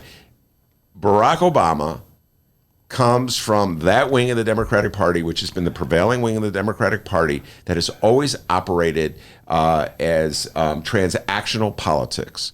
So you cut this deal here, and they'll cut this deal there, and you get your PR spin people to come out and try to put a good spin on it. That's since Clinton. LBJ wasn't doing that. No, but we're talking about since Bill Clinton was the master of this one, and I've watched it happen. I've watched it happen in Chicago politics. I've watched it happen in state politics, where Democrats are always throwing their ideals and their values out the window as they cut a deal. But that's why I'm asking you: do you actually believe that Barack Obama, in his heart of hearts, believed the stuff he was saying about no red America and no blue America? He did. Yeah, because of his background. Yeah, he grew up in Hawaii. I'm sorry, go ahead. Yeah, okay. No, that's okay. No, but here's how cynical But he won. What I'm saying is, I could understand him believing that because America voted him in. Yeah. He picked up, he won states. Didn't he win Florida? Yes, he did. Yeah. About 2008, he won Florida. Right. So he won. It's a massive win. Right. His first win, he won states that had not been won by a Democrat in God knows how long. Yes. And how many Indiana. cycles. He won Indiana. He won Missouri. That's my point. So so on some level, he had to believe it because there was some evidence of it, at least in the electorate. Yeah. The problem is, once he had to deal with actual congressmen and senators and judges and all that, then it became a problem. But as far as the will of the people, yeah, he had to believe it. All right. Well, Barack Obama, what he liked to do is pretend that there was no differences, and I'm not willing to sign on to the fact that he believed there's no. I'll put it this way: this is my favorite Barack Obama story. Okay. When Barack Obama, I say this all the time, and Atiba, I want your reaction to this. When Barack Obama first ran for state senator in a Hyde Park liberal district, he was pro-gay marriage.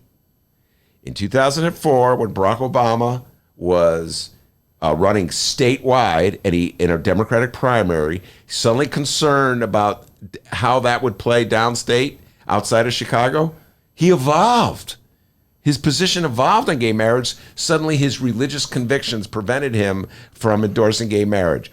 Once safely in office in 2012, safely reelected, never going to run for anything again. Guess what? His position evolved again. He evolved twice. Yes. One would call it a devolution the first time, and suddenly it was for gay marriage again. Now, you come on, tell me that Barack Obama ever changed on gay marriage, But legitimately. Biden ran protection for me.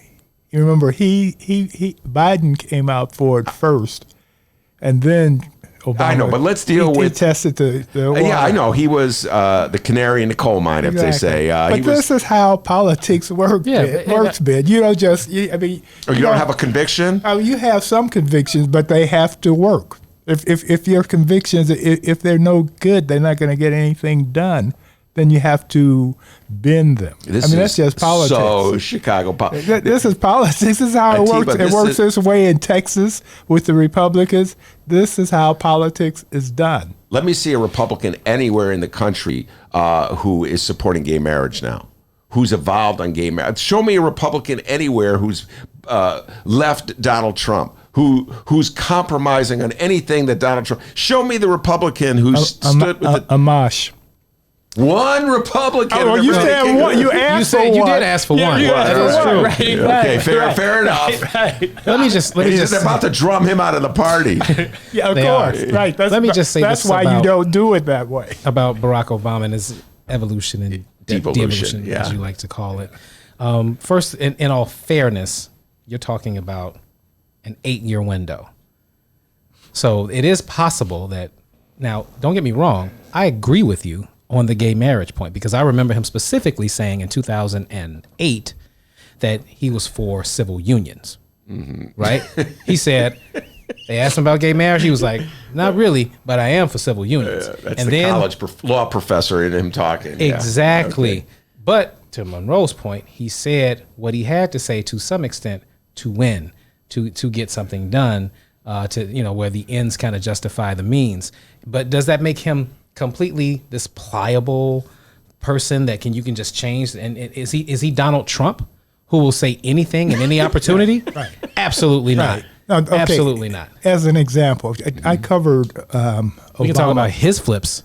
I covered Obama when he was running in New Hampshire in the primary.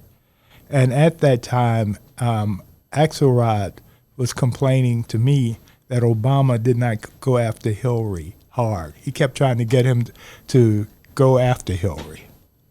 And he said he just won't do it. So we get to South Carolina, and I was there also. And when the Clintons started the racial stuff. Oh, good God. He started to unload on them. Yeah. But he really was trying to be civilized about the thing. And Axelrod was telling me, you got to go after the Clintons. All right, listen. This is going to be a discussion. I'm sure we'll have it. I believe Barack Obama is far more of a practitioner of politics. It's hard to know where his center is, what he truly, absolutely believes in. There is an evolution of Barack Obama from the guy who showed up in Chicago in 1985. I want to say it is, to be a community organizer and joined the church. He came here to get his black bona fides. There you go. Yeah, Monroe Anderson said that, ladies and gentlemen. He can say that. Yeah, Monroe Anderson can say that. Right. But it's true. Yeah. Right. And then he joined the church. I'm just blanked on the minister's name, and then he threw him Jeremiah Wright threw him under the bus. Completely. Then drove the bus over him a couple times. Completely. I will agree with you there. I broke the story on my my blog. You did indeed. I did. I remember that. Exactly. And so he's a complicated guy, a practitioner of the game of politics.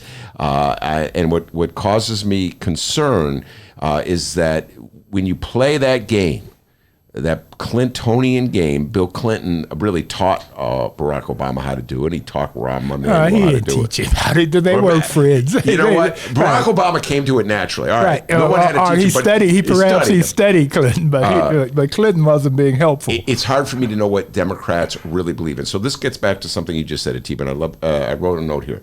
Donald Trump's flips. What are the flips that Donald Trump has made in his political career? Well, first of all, if we're being honest, he's a Democrat. Right. He was a Democrat. And now he you name it, he flipped on. You name it, right. Yeah, right. I mean, he abortion rights? Yeah, exactly. I mean, you name it. He was a Democrat before he was a Republican. Yeah. And that was the biggest dig during the Republican primaries. It was like, who is this guy? He's not a conservative. The only thing he's been consistent in is his racism. That's it. That's the only thing. And that has gotten him far. Yeah, right. Exactly. But that's the only thing from the 70s to yesterday. What about on the abortion issue? Did Donald Trump was pro-choice? He was pro-choice. Yeah. He was proudly pro-choice. Right. You can find the footage. He was proudly pro-choice. So again, he's an opportunist. He will say whatever he needs to say, literally whatever he needs to say, true or not, provable or not, disprovable or not. He'll say it to get through any moment in time. His defenders, or those who are trying to give him some slack, say he's transactional. Yeah, well, transactional. But once the transaction has been made, he's sticking to that transaction. So he made the transaction on abortion. Now he's like, abortion's horrible. It's terrible. I'm only going to put judges in there, and the evangelicals will look the other way. Yeah, he knows where his bread is buttered now. So that's all that is. He just knows where his bread is buttered. In fact, Donnie Deutsch, who used to be his friend, but they're no longer friends. But Donnie Deutsch says that Trump is so transitional that Democrats better be careful and pay attention because as we approach 2020, Trump may change all his positions, his political positions. He'll love immigrants. He'll whatever position he's had, if he thinks it's going to get him, not help him get reelected, he'll flop in a minute. All right, that's a good point. Immigrants, it gets a whole bunch of border issues, a lot of things I want to raise with Atiba and Monroe, starting with some of the comments that Castro made and that first debate about decriminalizing entry into this country by immigrants. We'll have more of that conversation when we return. Today's Ben Joravsky Show was brought to you in part by Chicago Architecture Center. See the city from a whole new angle on a Chicago Architecture Center tour. With more than 85 tours to choose from, there are endless stories to discover. Book your tour at architecture.org/tours. Now, if you'll excuse me, I'm on a tour. Oh my, what magnificent architecture. America does not want to witness a food fight. They want to know how we're going to put food on their table. Yes.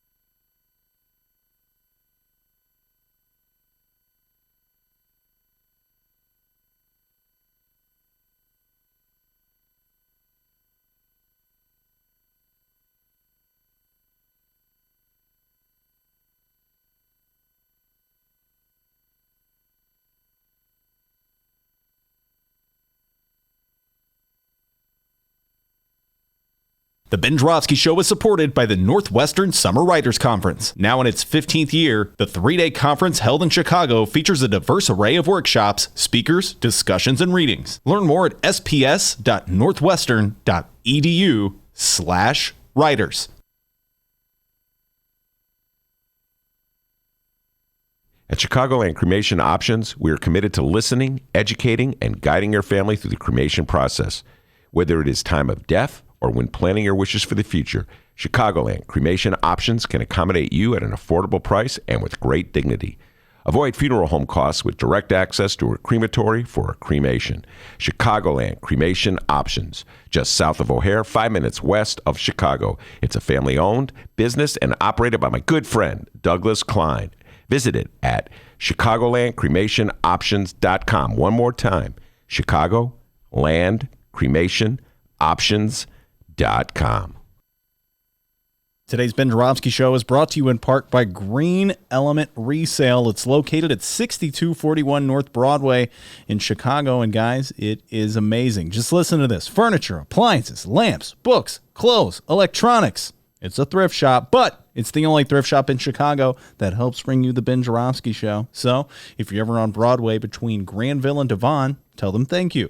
And go check out Green Element Resale, 6241 North Broadway, and find more information at greenelementresale.com. It's Green Element Resale. Go there and save all that money. Whoa, listen to that money. Money, money, money. Welcome back to the Ben Joravsky Show. Yes, indeed. T-Bo Buchanan and Monroe Anderson. We're talking some serious national politics here, about ready to get into border issues. D, you got an update for me? Absolutely, I do. It is official. Marianne Williamson will be in the next debate. Oh, okay. Oh my goodness! I have to ask T-Bo Monroe what they think about that. I may be the only person on the Democratic Party who's happy by that. On the Democratic Party, because the Republican Party, they're thrilled. Yeah, I know. Republicans are celebrating the news that Marianne Williamson, the self-help author, has made it into the second round of the Democratic presidential debates by clearing benchmarks for money raised and polling strength. And get a load of this guy, this tweet from a gentleman named Jeff Rowe, Republican, all right? He says here, please, calling on all Republicans to go to Marianne2020.com and donate $1 to keep this vibrant Democrat on the debate stage. One debate performance is not enough. So once again, Marianne Williamson has made the next debate. Yeah, all right, T-Bo, get your thoughts on that. Go. Marianne versus Trump. I vote for Marianne. I would vote for Marianne in a heartbeat. Yeah, right, exactly. In a heartbeat. Yeah, I mean, because she's unorthodox, but she's got common sense. Yeah. I do not. I think Republicans are underestimating the appeal that Marianne Williamson has. Right. And my Democratic friends, T-Bo Monroe, this is what I talk about. They're so scared. They're so nervous. They're so cautious. They like tell me, don't say anything nice about Marianne Williamson. Like, I'm saying something nice about Marianne Williamson. That means, that puts out a vibration and more people are going to vote for her or something. T-Bo, what did she do in that debate that is so detrimental, in your humble opinion, if at all, to Democratic cause? She spoke from the heart. Yeah. In a way that is so against the national discourse. That is just not a way that people are able to speak and communicate, especially in politics. Nobody wants to hear about love and a big hug, and they don't want to hear about that. That's not to say she did a bad job presenting it. It's just to say that is way outside of what we consider normal. Wow. And so just think about how cynical this is, Monroe. It's okay for Donald Trump to talk about destroying every country and, throwing people in jail. And he wanted the Central Park 5 to be fried without even like a trial. But if someone speaks about love and peace and getting along, oh my God, what a wacko. Let's get her going more. That'll turn people against the Democrats. Well, that's a Republican thing. It's because they never were into peace and love. So do you think it's going to hurt the Democrats that she's going to... Obviously, the Republican strategists have been talking about this. Give money to her, donate money to her so that her the number of donors she has will rise. Well, because deep down in their hearts, the Republicans know that they're in trouble. And Trump has never been a popular president. He didn't get 50% of the popular vote in 2016. He's never polled over 50% in the approval ratings. He is a minority president, and he's not doing anything to help himself. He's not expanding anywhere, and so they are desperate. Anything they think might help them, they're doing. They're telling their people to go out and vote for these, to make money, send money to contribute money to the lower approval candidates, so that it'll stay crowded on the stage. Yeah, because any tactic, any dirty tactic they can come up with, they're coming up with. Do you think that's going to work? No, I don't. No. The DNC has done an excellent job. I'll give them this, of having parameters out there that are clear and concise, and a lot of those candidates aren't going to make it. The herd is about to get thinned real quick, right. And that's a good thing. I watched the second debate again, and just the amount of noise coming from people being so desperate to try and get their point of view out there. I can't wait until we're dealing with 3 candidates, till we're dealing with 5 candidates. Yeah. But the herd is going to get thinned real quick because they're not going to be able to keep up either their polling or the contribution requirements. So when you hear Marianne Williams talk about love, do your eyes roll, or does a part of you say, I really appreciate her saying this? Both. My eyes kind of roll because I know the people that we're up against, but I do appreciate her saying it because I'm a big heart liberal. And it's a shame that we can't talk like that. And more importantly, that we can't dream like that and aspire to be that. But the people that we're dealing with don't care about that. These are the same people that look at children in cages and shrug their shoulders and say, don't show me those pictures. Why are you trying to, you're not going to elicit a...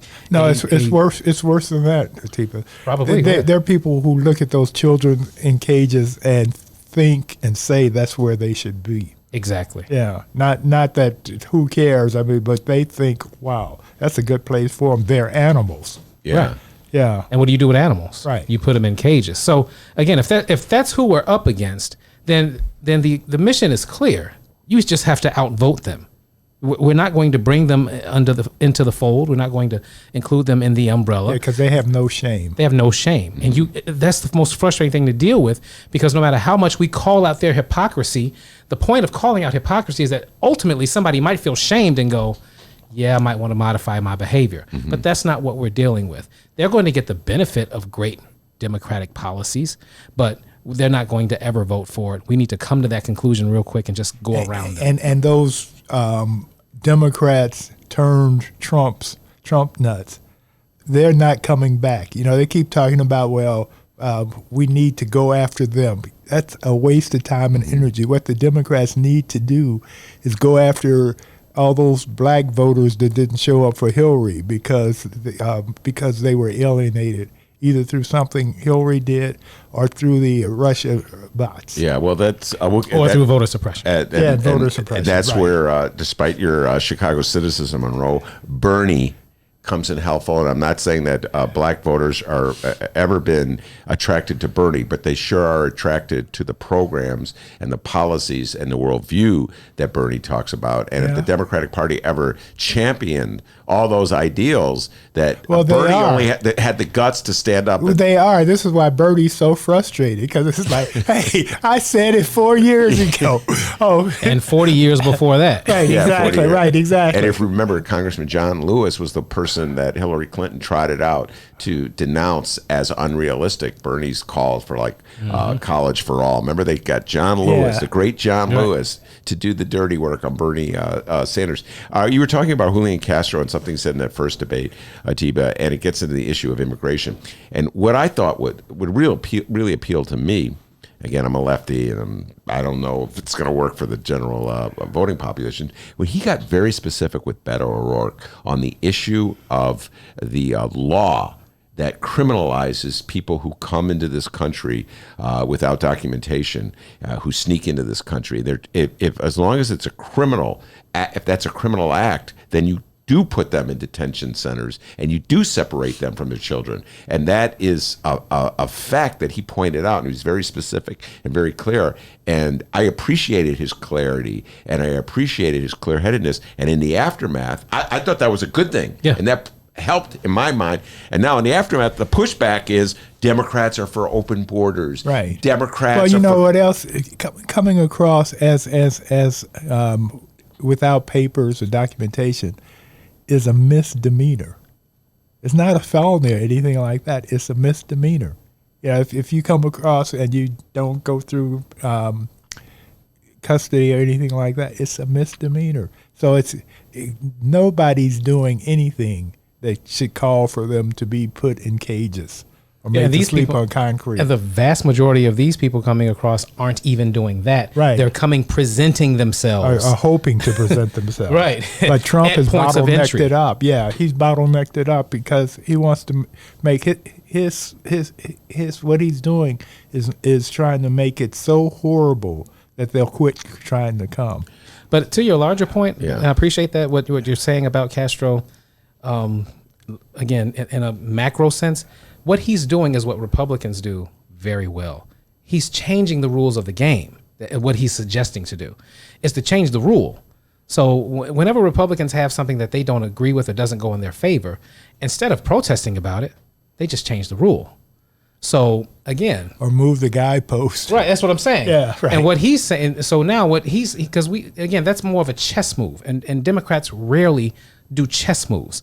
That's a chess move that he's talking about. So he's saying we need to decriminalize this. And once you change that dynamic, then you can make substantive change. But as long as we're operating under this being a criminal act, then then we're never going to be able to make substantive change. So I really appreciate it his too. thinking outside the box. Do you think the Democrats have the courage of their convictions on this point? And like I said, already there's pushback in today's New York Times columnist Thomas Friedman.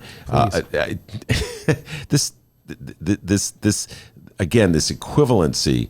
So he talks about Donald Trump and how frightening Donald Trump is, where he cozies up to Putin, et cetera. And then he immediately says, and then of course, then there's the Democrats with their reckless ideas, like erasing the criminal distinction between those who enter America legally and those who don't. I'm like, you're comparing a Democrat like Castro, who's has an humane approach toward the way to how to deal with people who sneak into this country, all right, with Donald Trump cozying up to tyrants. Yeah.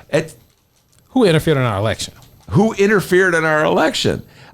I do not understand how Democrats can make those kinds of equivalencies. Do you follow what I'm saying? Absolutely, and again, that's another thing Republicans generally do well is they usually control the framing of an argument, and that's really where we lose because we allow them to do that. The framing is not about open borders is a joke. Democrats have never been for open borders. We are for humane treatment of people that are looking to come here to make better lives for themselves. And as long as we continue to let them come up with phrases like open borders, we'll always lose the debate. Well, that's Luntz. They have this guy who is a master of using words. You know, for example, gambling is no longer gambling; it's gaming. Yeah. The estate tax is no longer the estate tax; it's the death tax. He came up with all these. So things. I know it's the open. So now it's any kind of humane attitude toward people. It's open borders. It's open borders. Right. And let me just say, there's been inconsistencies in our immigration policy going back as long as I can remember. I remember, like, for instance, Haitian immigrants are treated different than Cuban immigrants, refugees. This goes back to the 80s, has to do with people who come here for economic reasons as opposed to people coming for political reasons. And when you say political, it generally has to mean they're running from communism. Right. Because if you're running from a right-wing country in South America or Central America, that's not considered a political or reason. If you're running from an environment where you're getting killed or your daughters are being raped and turned into prostitutes. Yeah, so that's not a big deal. I know, that's tremendous inconsistencies. I realize that. But it seems as I believe that a humane, civilized attitude toward people who are trying to get into the United States should be the prevailing one. But my sense is that the Democrats allow the Republicans to frame the issue. We're getting back into that mentality of got to be tough on crime. Well, but got to be tough, just like the Clintons back in the 90s. Well, let's be plain about this. It's the white Democrats who are doing this. I mean, it's Tom Friedman is a liberal, except he's a white liberal, and so all of them, almost to a person, is not comfortable with the idea that in less than a generation, this country will not be majority All right. white. Well, how do you think this plays in the black community?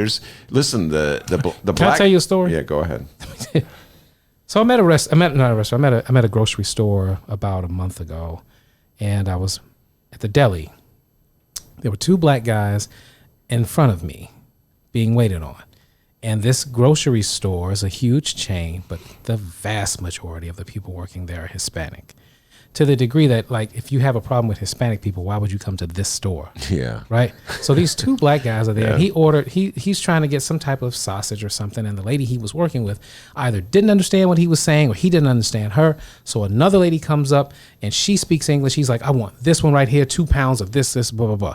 And then he goes to his buddy, and he says, that's why I can't wait till Donald Trump build this wall. And I went, and his friend, and he said, that's why I can't wait. That's why he said, and then he said this, and that's why I can't wait to vote for him again.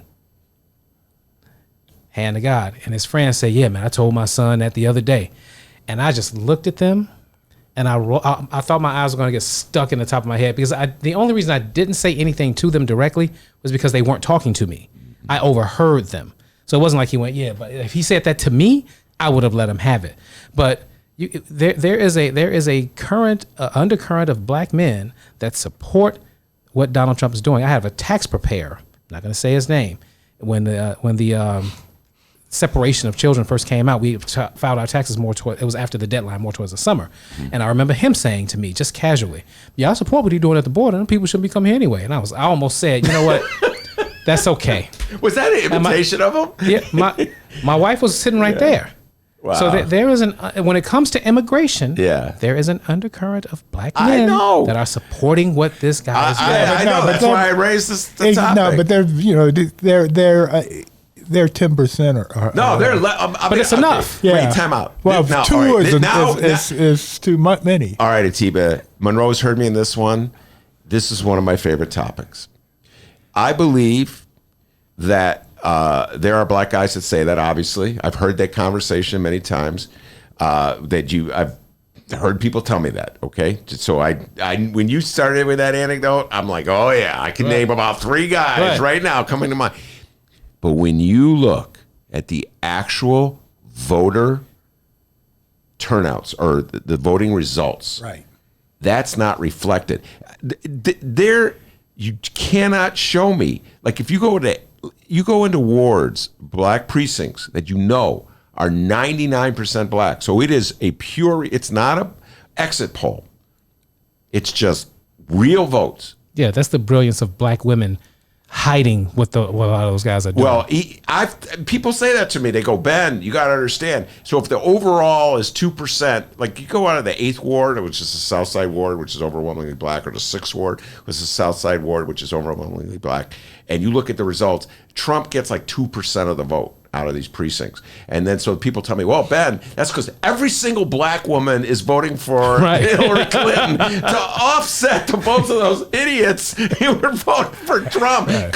And I'm like not buying it. I don't think there's enough black women to offset. I think that's an exaggeration for what it's worth. But I know what you're saying. That rhetoric is real. Oh no, but there were some black people when we were freed as slaves that was upset because Massa,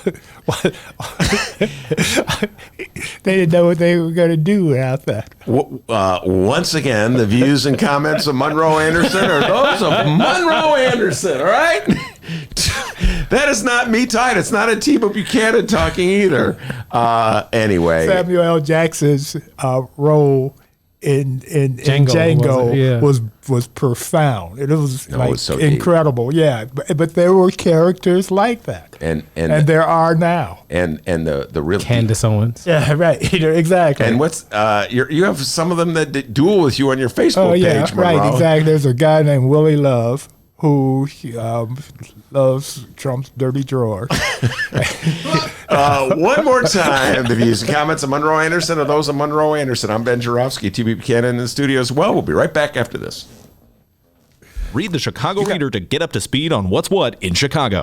Culture, food, arts and entertainment, weekly concert listings, weekly event listings, the environment, travel. I can continue, but you get the point. And for all of you Chicago political junkies, raw weekly columns on real city politics from Maya Dukmasova and our very own Ben Joravsky. The Chicago Reader, free to the public in newsstands throughout the city and online at chicagoreader.com. Read it now and be a more informed Chicagoan.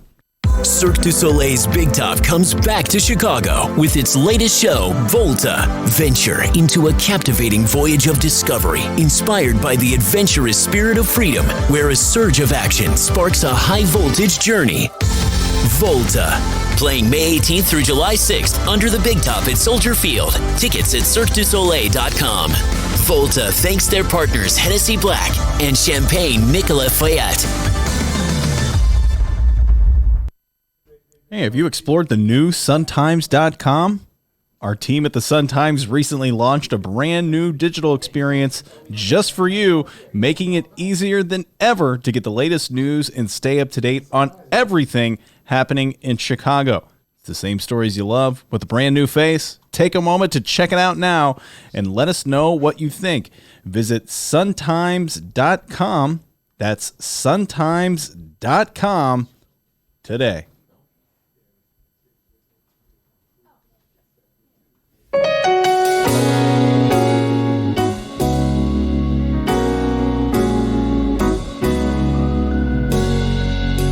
Welcome back to the Ben Joravsky Show. Mr. Joravsky, take us to that extended holiday weekend. You know, that music says we're coming to the end, but I'm not ready. So much political talk. I got a T. Buchanan and Monroe Anderson in the studio. Monroe getting me in trouble as he always does, and I just cannot wait. We're gonna push the clock back. All right, D. All right. All right. We're just gonna push the clock back. Have more political discussion with us. Even with that super cool music, we're just going to push it back. All right, we're going to hold the weekend. By the way, we got Bhaskar Sunkaras coming in about 40 minutes from where's Jacobin magazine. We'll be talking politics with him as part of our extended bonus. So a lot of extended bonus material. Do not forget that, everybody. Yes. Dr. D will be partying like a rock star over the next couple days. Watch out. Yeah. Chicago. Watch out, Chicago. I'm getting a scooter. We're going to go take that big bike ride to the Lid store in Lincolnwood, get ourselves some Bulls hats. Huh? Oh, yeah. That, you know? Are we really doing that? I don't know. I want to get a hat like Monroe. That is a super cool hat that Monroe is wearing. The old, what is it, Chicago Americans hat? From the American Giants, Yeah, American Giants. Man, that is a cool hat. Our people on the live stream can see it themselves, so I'm going to get a hat like that. Yeah. What about you, D? What kind of hat? Negro League. Negro League. Negro League. Negro League. Yes. Negro League. What hat am I going to get? Yeah, you're going to get a hat. I don't know, like a Bulls hat or something? That's what I want to hear. But hey, go check out our Benny J bonus interviews. We're not going to have a live show tomorrow. We're not going to have a live show on Friday. ChicagoReader.com, Chicago.suntimes.com/Joravsky, or wherever else you download your favorite podcast. We're now on Spotify. Tell your friends. All right. That's all I wanted to say. All right. And there's a segment of the show. Oh, and Monroe Anderson plays the piano. Yeah. Oh, I forgot that. Wow, Monroe Anderson. Yeah, plays sings too. And D, we have our favorite new segment of the show. You're going to do your introduction? Fantastic segment here. It's the least we can do for our editor, Leah. She's fantastic. She greets the guests. She takes video of them. We look like an active program thanks to her. Before she came along, Miles is great, but come on, Miles is my guy. Miles is great. Right? Don't say anything bad about Miles. Big shoes to fill when you get back, Miles. Just saying. But it is time for Leah's segment. We call it Leah's Last Word. Go ahead, Leah. Hello. How are you? Hi, Leah. My question is, which presidential candidates do you like that you think that are who you think are not going to make it to the next debate? Ooh. All right, we'll start with Monroe and then Atiba's next. Good question. Yeah, because actually so far I like them all, but I think that the what's his name out of Maryland? Sounds like you love him. The congressman out of Maryland. The congressman out of Maryland, Delaney? Delaney. You like Delaney? No, he's not going to be there. Oh, I said right. No, he's not going to be. I said I like them all. Oh, I see. Okay? I see. Okay. And so Delaney's going. Probably. Well, is there anyone in particular that you will miss? I mean, I could probably name all the ones who, I did this after the debate. I had my list here of all the ones who shouldn't have been on the stage to begin with because there's no way they were going to survive. Right. But I have mine, and is there anyone? No, I'm with the winners. Yeah. Oh, man, that's Monroe Anderson from Gary, Indiana. No, seriously, no. I like Elizabeth Warren. Yeah. I like Harris. I like Booker enough. Yeah, I'm not sure how sincere he is. You like Marianne Williamson?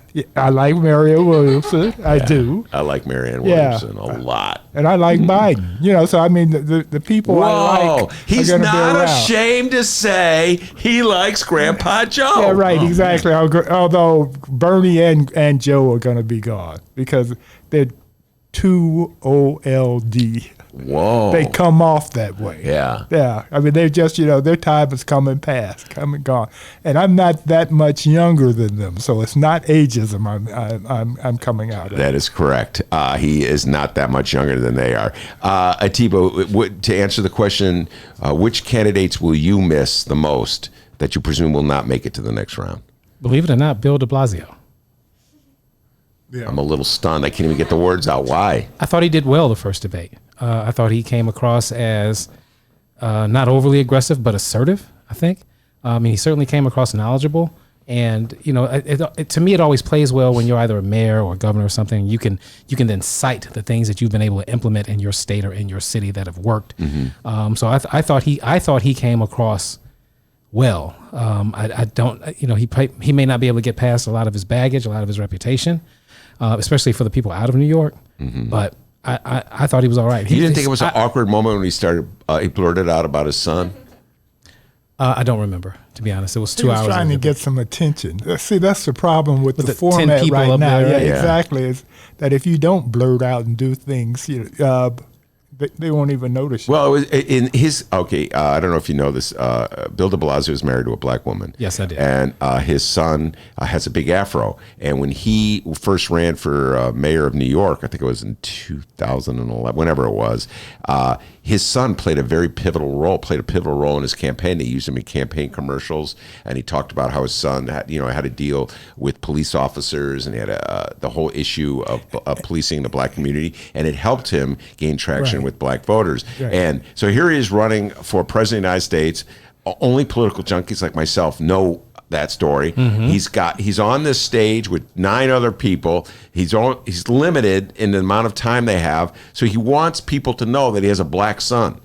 So he just blurts it out. Well, I got a black son. Did I tell you that? No, I'm the only one on stage with a black son. That's what he said, man. Yeah, right, exactly. Yeah, which is true, but he I don't know how I missed that. He could have outdone himself and said, I have a formerly lesbian black wife. Yes, he could have done that. It's true. Right, exactly. Right. He said, I turned her out. Okay.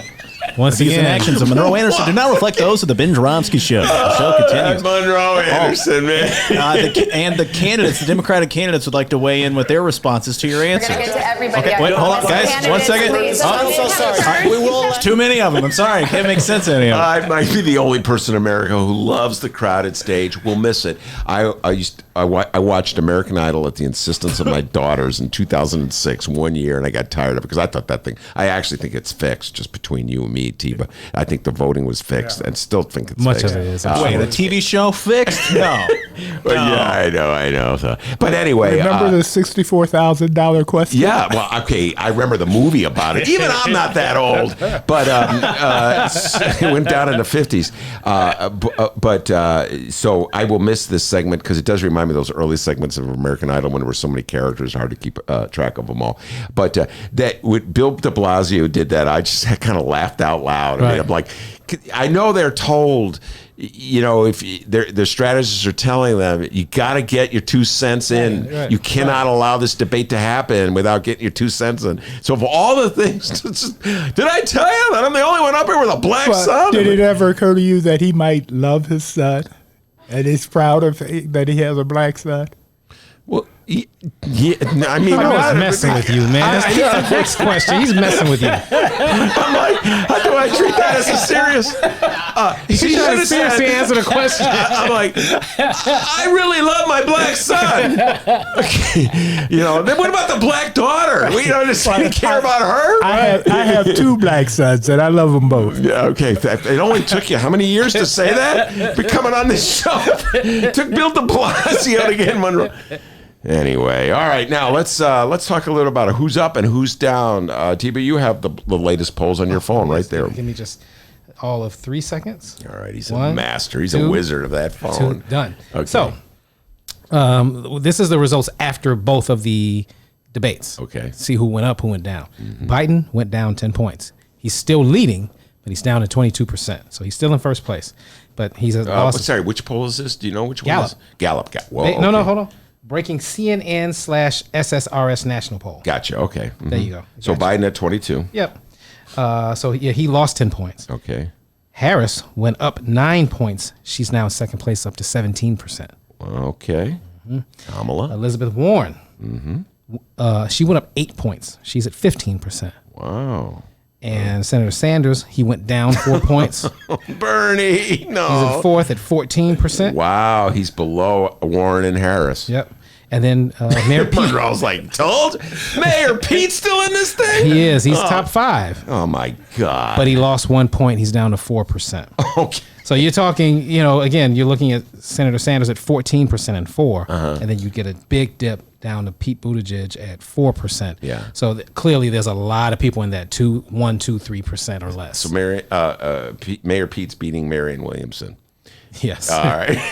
So he's beating him. Beto O'Rourke's nowhere to be found. Yeah. All right. So Can I just say this about Beto O'Rourke, please? By the way? Mm-hmm. Just, in light of what we saw in the first debate. Yeah. Beto O'Rourke was going up against Ted Cruz in one state of Texas. Yeah. And I think in that limited view, he looked better than what he was. Yeah.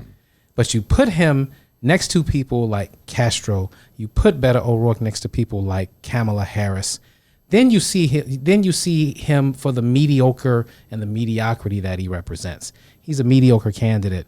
He looked great in Texas. He looks really good against Ted Cruz. Yeah. But on the national stage, he fades into mediocrity. He's sort of like your hippy-dippy candidate. All right. So this raises, in my mind, I see a lot of parallels between Mayor Pete and Beto. A lot of rhetoric, not a lot of specificity. They kind of inconsistencies. Actually, Mayor Pete has specificity. Yeah, he has that. And I mean, even on the racial thing, his words are really impressive. I've heard him explain his position and say what he needed to do and what have you.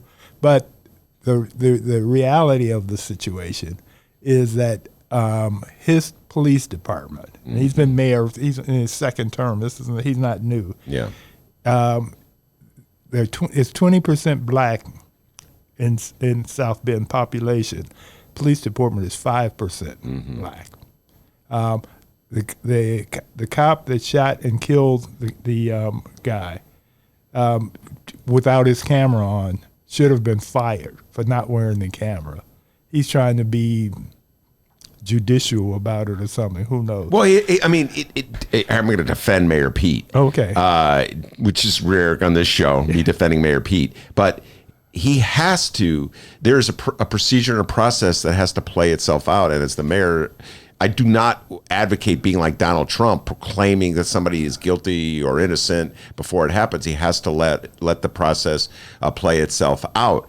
My bigger problem with Mayor Pete in terms on racial issues is that he just suddenly seems to come to the realization that there are racial issues. Yeah. The guy's only been mayor for 8 years. Right, you know what I'm saying? exactly. It's suddenly, Well, oh my God, we got racial problems in this country. I didn't know. Right. Well, we're in agreement. I'm just saying, cut to the chase. Yeah. So I don't know. Mayor Pete, I just saw this in the paper today. He is polling at 0% in one of the polls among black voters. 0%. Zero. I mean, he won't. It's hard to. He will not be the nominee. You cannot not appeal to blacks in the Democratic Party and win. Yeah. You just can't do it. I mean, and most of the candidates have come to realize that, and he's trying to make up for lost ground, but it's maybe next time. All right, now. The problem for Mayor Pete is that, to your earlier point, Ben, he can't point to results. And I think you said it too, he uses a lot of flowery language, and he does speak well, and he does present well, but the results are still the same. So unfortunately, like you said, if he was a first-term mayor and he was having these problems and he was trying to integrate his police system and he had only been on the job for a year, and that's fine, but he's been there 8 years. So when he hasn't, and again, I have to go back to framing. If there's an explosion in the police force by explosion that's relative, from 5% to 12%, that's not going to immediately solve the problems within the police force. Right. There is a pervasiveness and there is a culture that needs to be addressed. And until we can admit that, then it doesn't really matter the number of black police officers that he has. Right. That culture is still going to be there. And it was a big mistake. He fired the black police chief. Pete did. Mm-hmm. And the black police chief was spying on some of the other cops, but what he was spying on was their hatred, their racism, and their hatred of him. And he was trying to get them on the record so he could take action. Pete finds out that he's doing this, and he fires the police chief. And but this is a point I was going to make with Monroe earlier. He'd come to seek forgiveness. He comes to Chicago, goes to Operation Push, and Monroe's old friend, Jesse Louis Jackson, welcomes him. It's an interesting role that Jesse plays and has been playing for years, and says, like, embraces Pete and gives him the platform to speak. And that Pete's going to use that to try to enhance himself, because he has to realize, Monroe, that he cannot win this nomination if he's at 0% with black voters. Right, exactly. No, he knows this, and my good old friend, my dear friend Jesse, knows that he's the kingmaker, or he always wants to be. He's always tried to be that. And so he continues at his role. Well, at one point he wanted to be the king. He ran in 1984 and 1988. Oh, yeah, I remember. I remember it well. All right, now speaking of an insurgent or candidate, Kamala Harris did very well for herself, as you pointed out. Atiba, she is up 9 percentage points, now in second place at 17. And so it was just a matter of time before the Republicans targeted her. And Clarence Page, speaking about good friends of Monroe Anderson, Clarence Page, the columnist for the Chicago Tribune, had a column today about the birthers are back, this time for Kamala Harris. Immediately, I mean, I'm on the MAGA email list. The day after, she's not really black. It's unbelievable. She's not really black. I don't know. How does that work as an assault, a criticism? Explain that to me. I wish I could. I can't explain what MAGA people are thinking when they say that. I really don't. And to your larger question about it, is she playing the race card? Yeah. If playing the race card is speaking to your personal experience, then I guess all of us play it. I don't know. I mean, who here knew she was part of a busing program before she said so that night? I did not know that. I had no idea. Yeah, right. So that was that information, the authenticity of that moment was so moving and so rare in politics, and it was so. I don't want to say it was organic, because she still might have been able to plan it a little bit. Oh, she did plan Right. it. That's how the picture popped up of her as a little girl. Right. It was planned. Yeah, No, it but was she made it look organic. Right. And she And did not, it. and not only that, this is with her planning it, which people have attacked her for. Yeah. We have a choice. A president who speaks by the seat of his pants, flies by the seat of his pants all the time, or a president who actually plans things. Right. So I of course she didn't play the race card. She spoke to her own reality. It was germane. It was relevant. It was poignant. It was all of those things, and most of all, it resonated because it was authentic. All right. What does it mean to play the race card? I've been accused of that on Facebook by whites of all political stripes, mainly right-wingers, whenever I talked about race whatsoever. Right. Because they're guilty. No, seriously. Whenever I brought up a racial, there he goes playing the race card again, something, to which my response is, I'll tell you what, I'll trade with you. I'll give you my race cards. You let me have your stacked white deck. Did they respond to that, Monroe? No. They can't respond. They'll never make to that it. trade. So essentially, Exactly. essentially accusing someone of playing the race card is in itself playing the race card. Yes, and it's just another tool of deflection, Right. to not talk about the substance of Right. whatever it is. Right. The substance of whatever it is being talked about in the moment. So it's just a deflective tool. That's all it is. And so, all right, let's get back to Kamala Harris. Sure. How significant do you think that 9% rises? Do you think it'll fade? No, I don't. I think the more people get to see Kamala Harris, the more impressed they're going to be. Mm-hmm. She's always prepared. And again, I know I sound like somebody that's going to vote for her, but I haven't made up my mind yet. Yeah. But I'm just speaking what I see. She is, and because this is not just a presidential debate. You look at any of the time she's been on Congress, any of those hearings, and she's asking questions.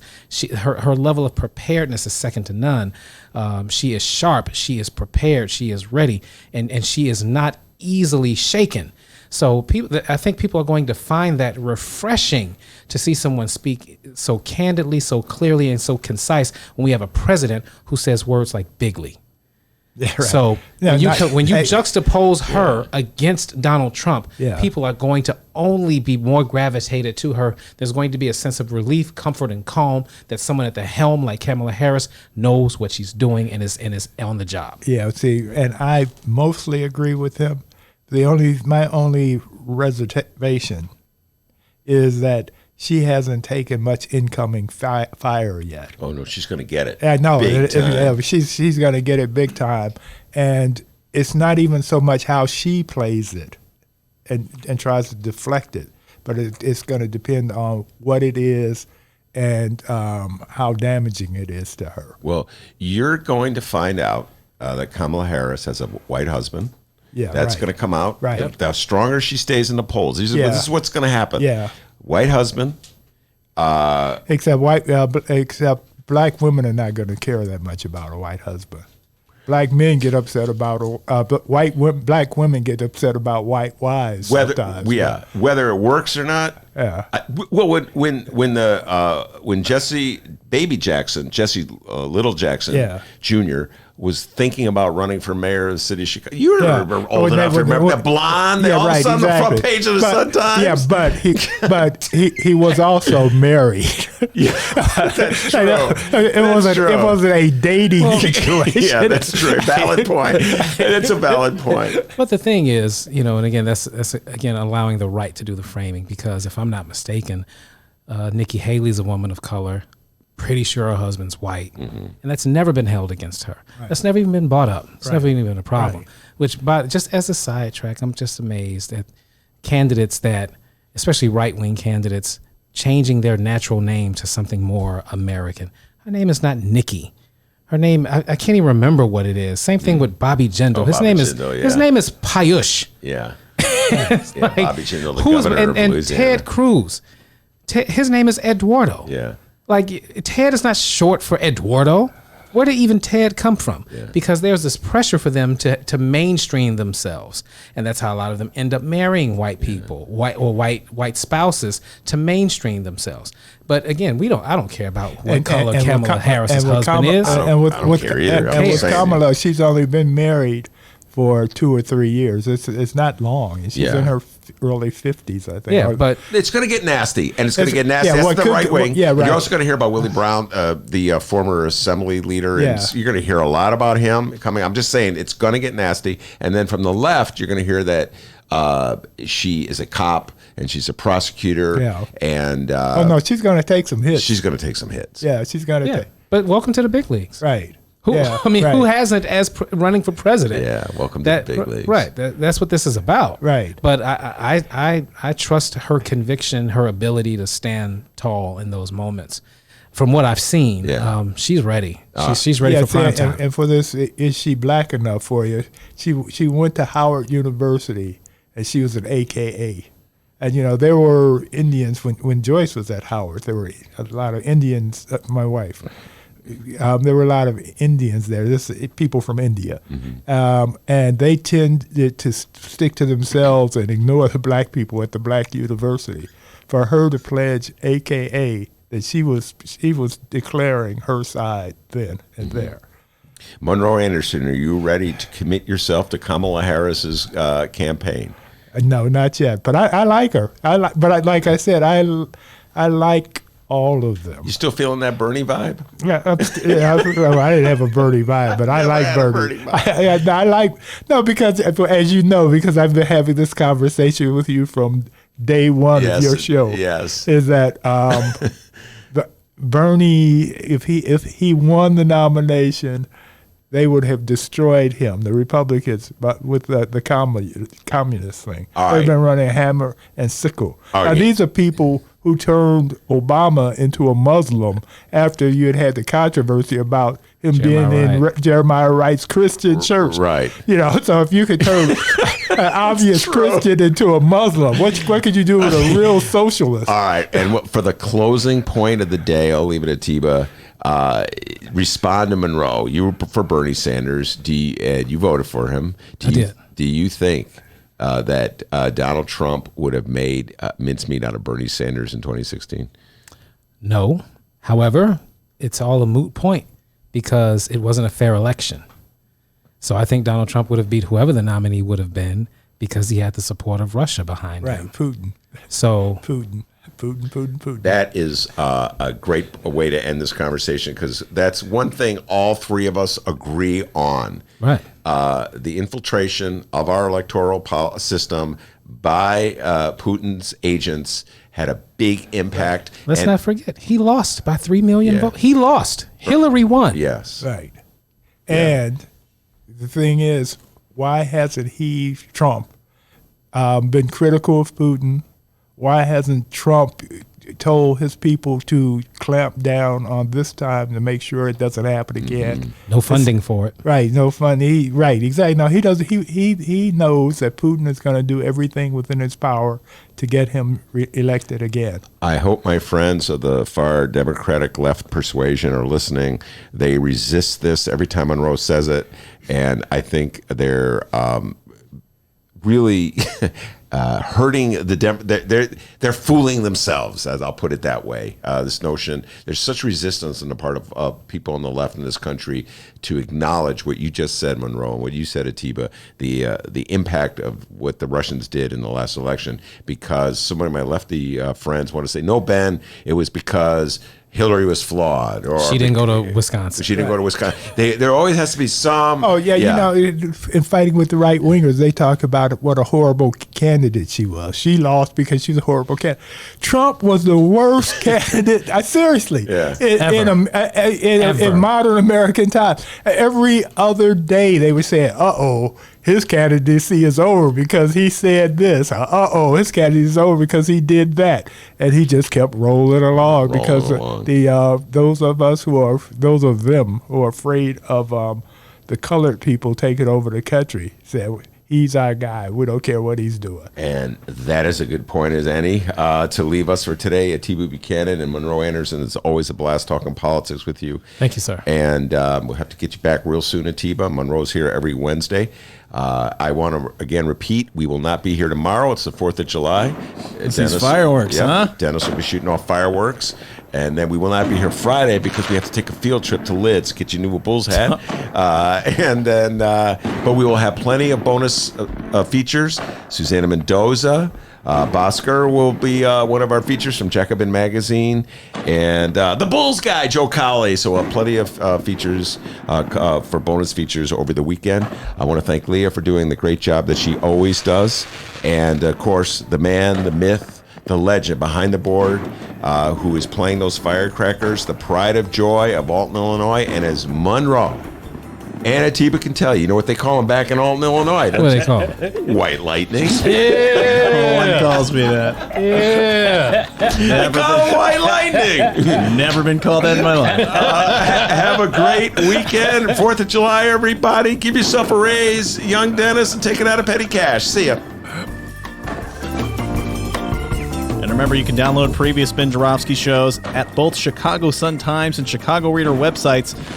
Whoa, look at that firework. Chicago.sun-times.com/Joravsky, ChicagoReader.com, and wherever else you download your favorite podcasts, live streamers. Downloaders. You know we live stream the program Tuesday through Friday, 1 until 3 p.m. Central Time. Oh, look at that firework.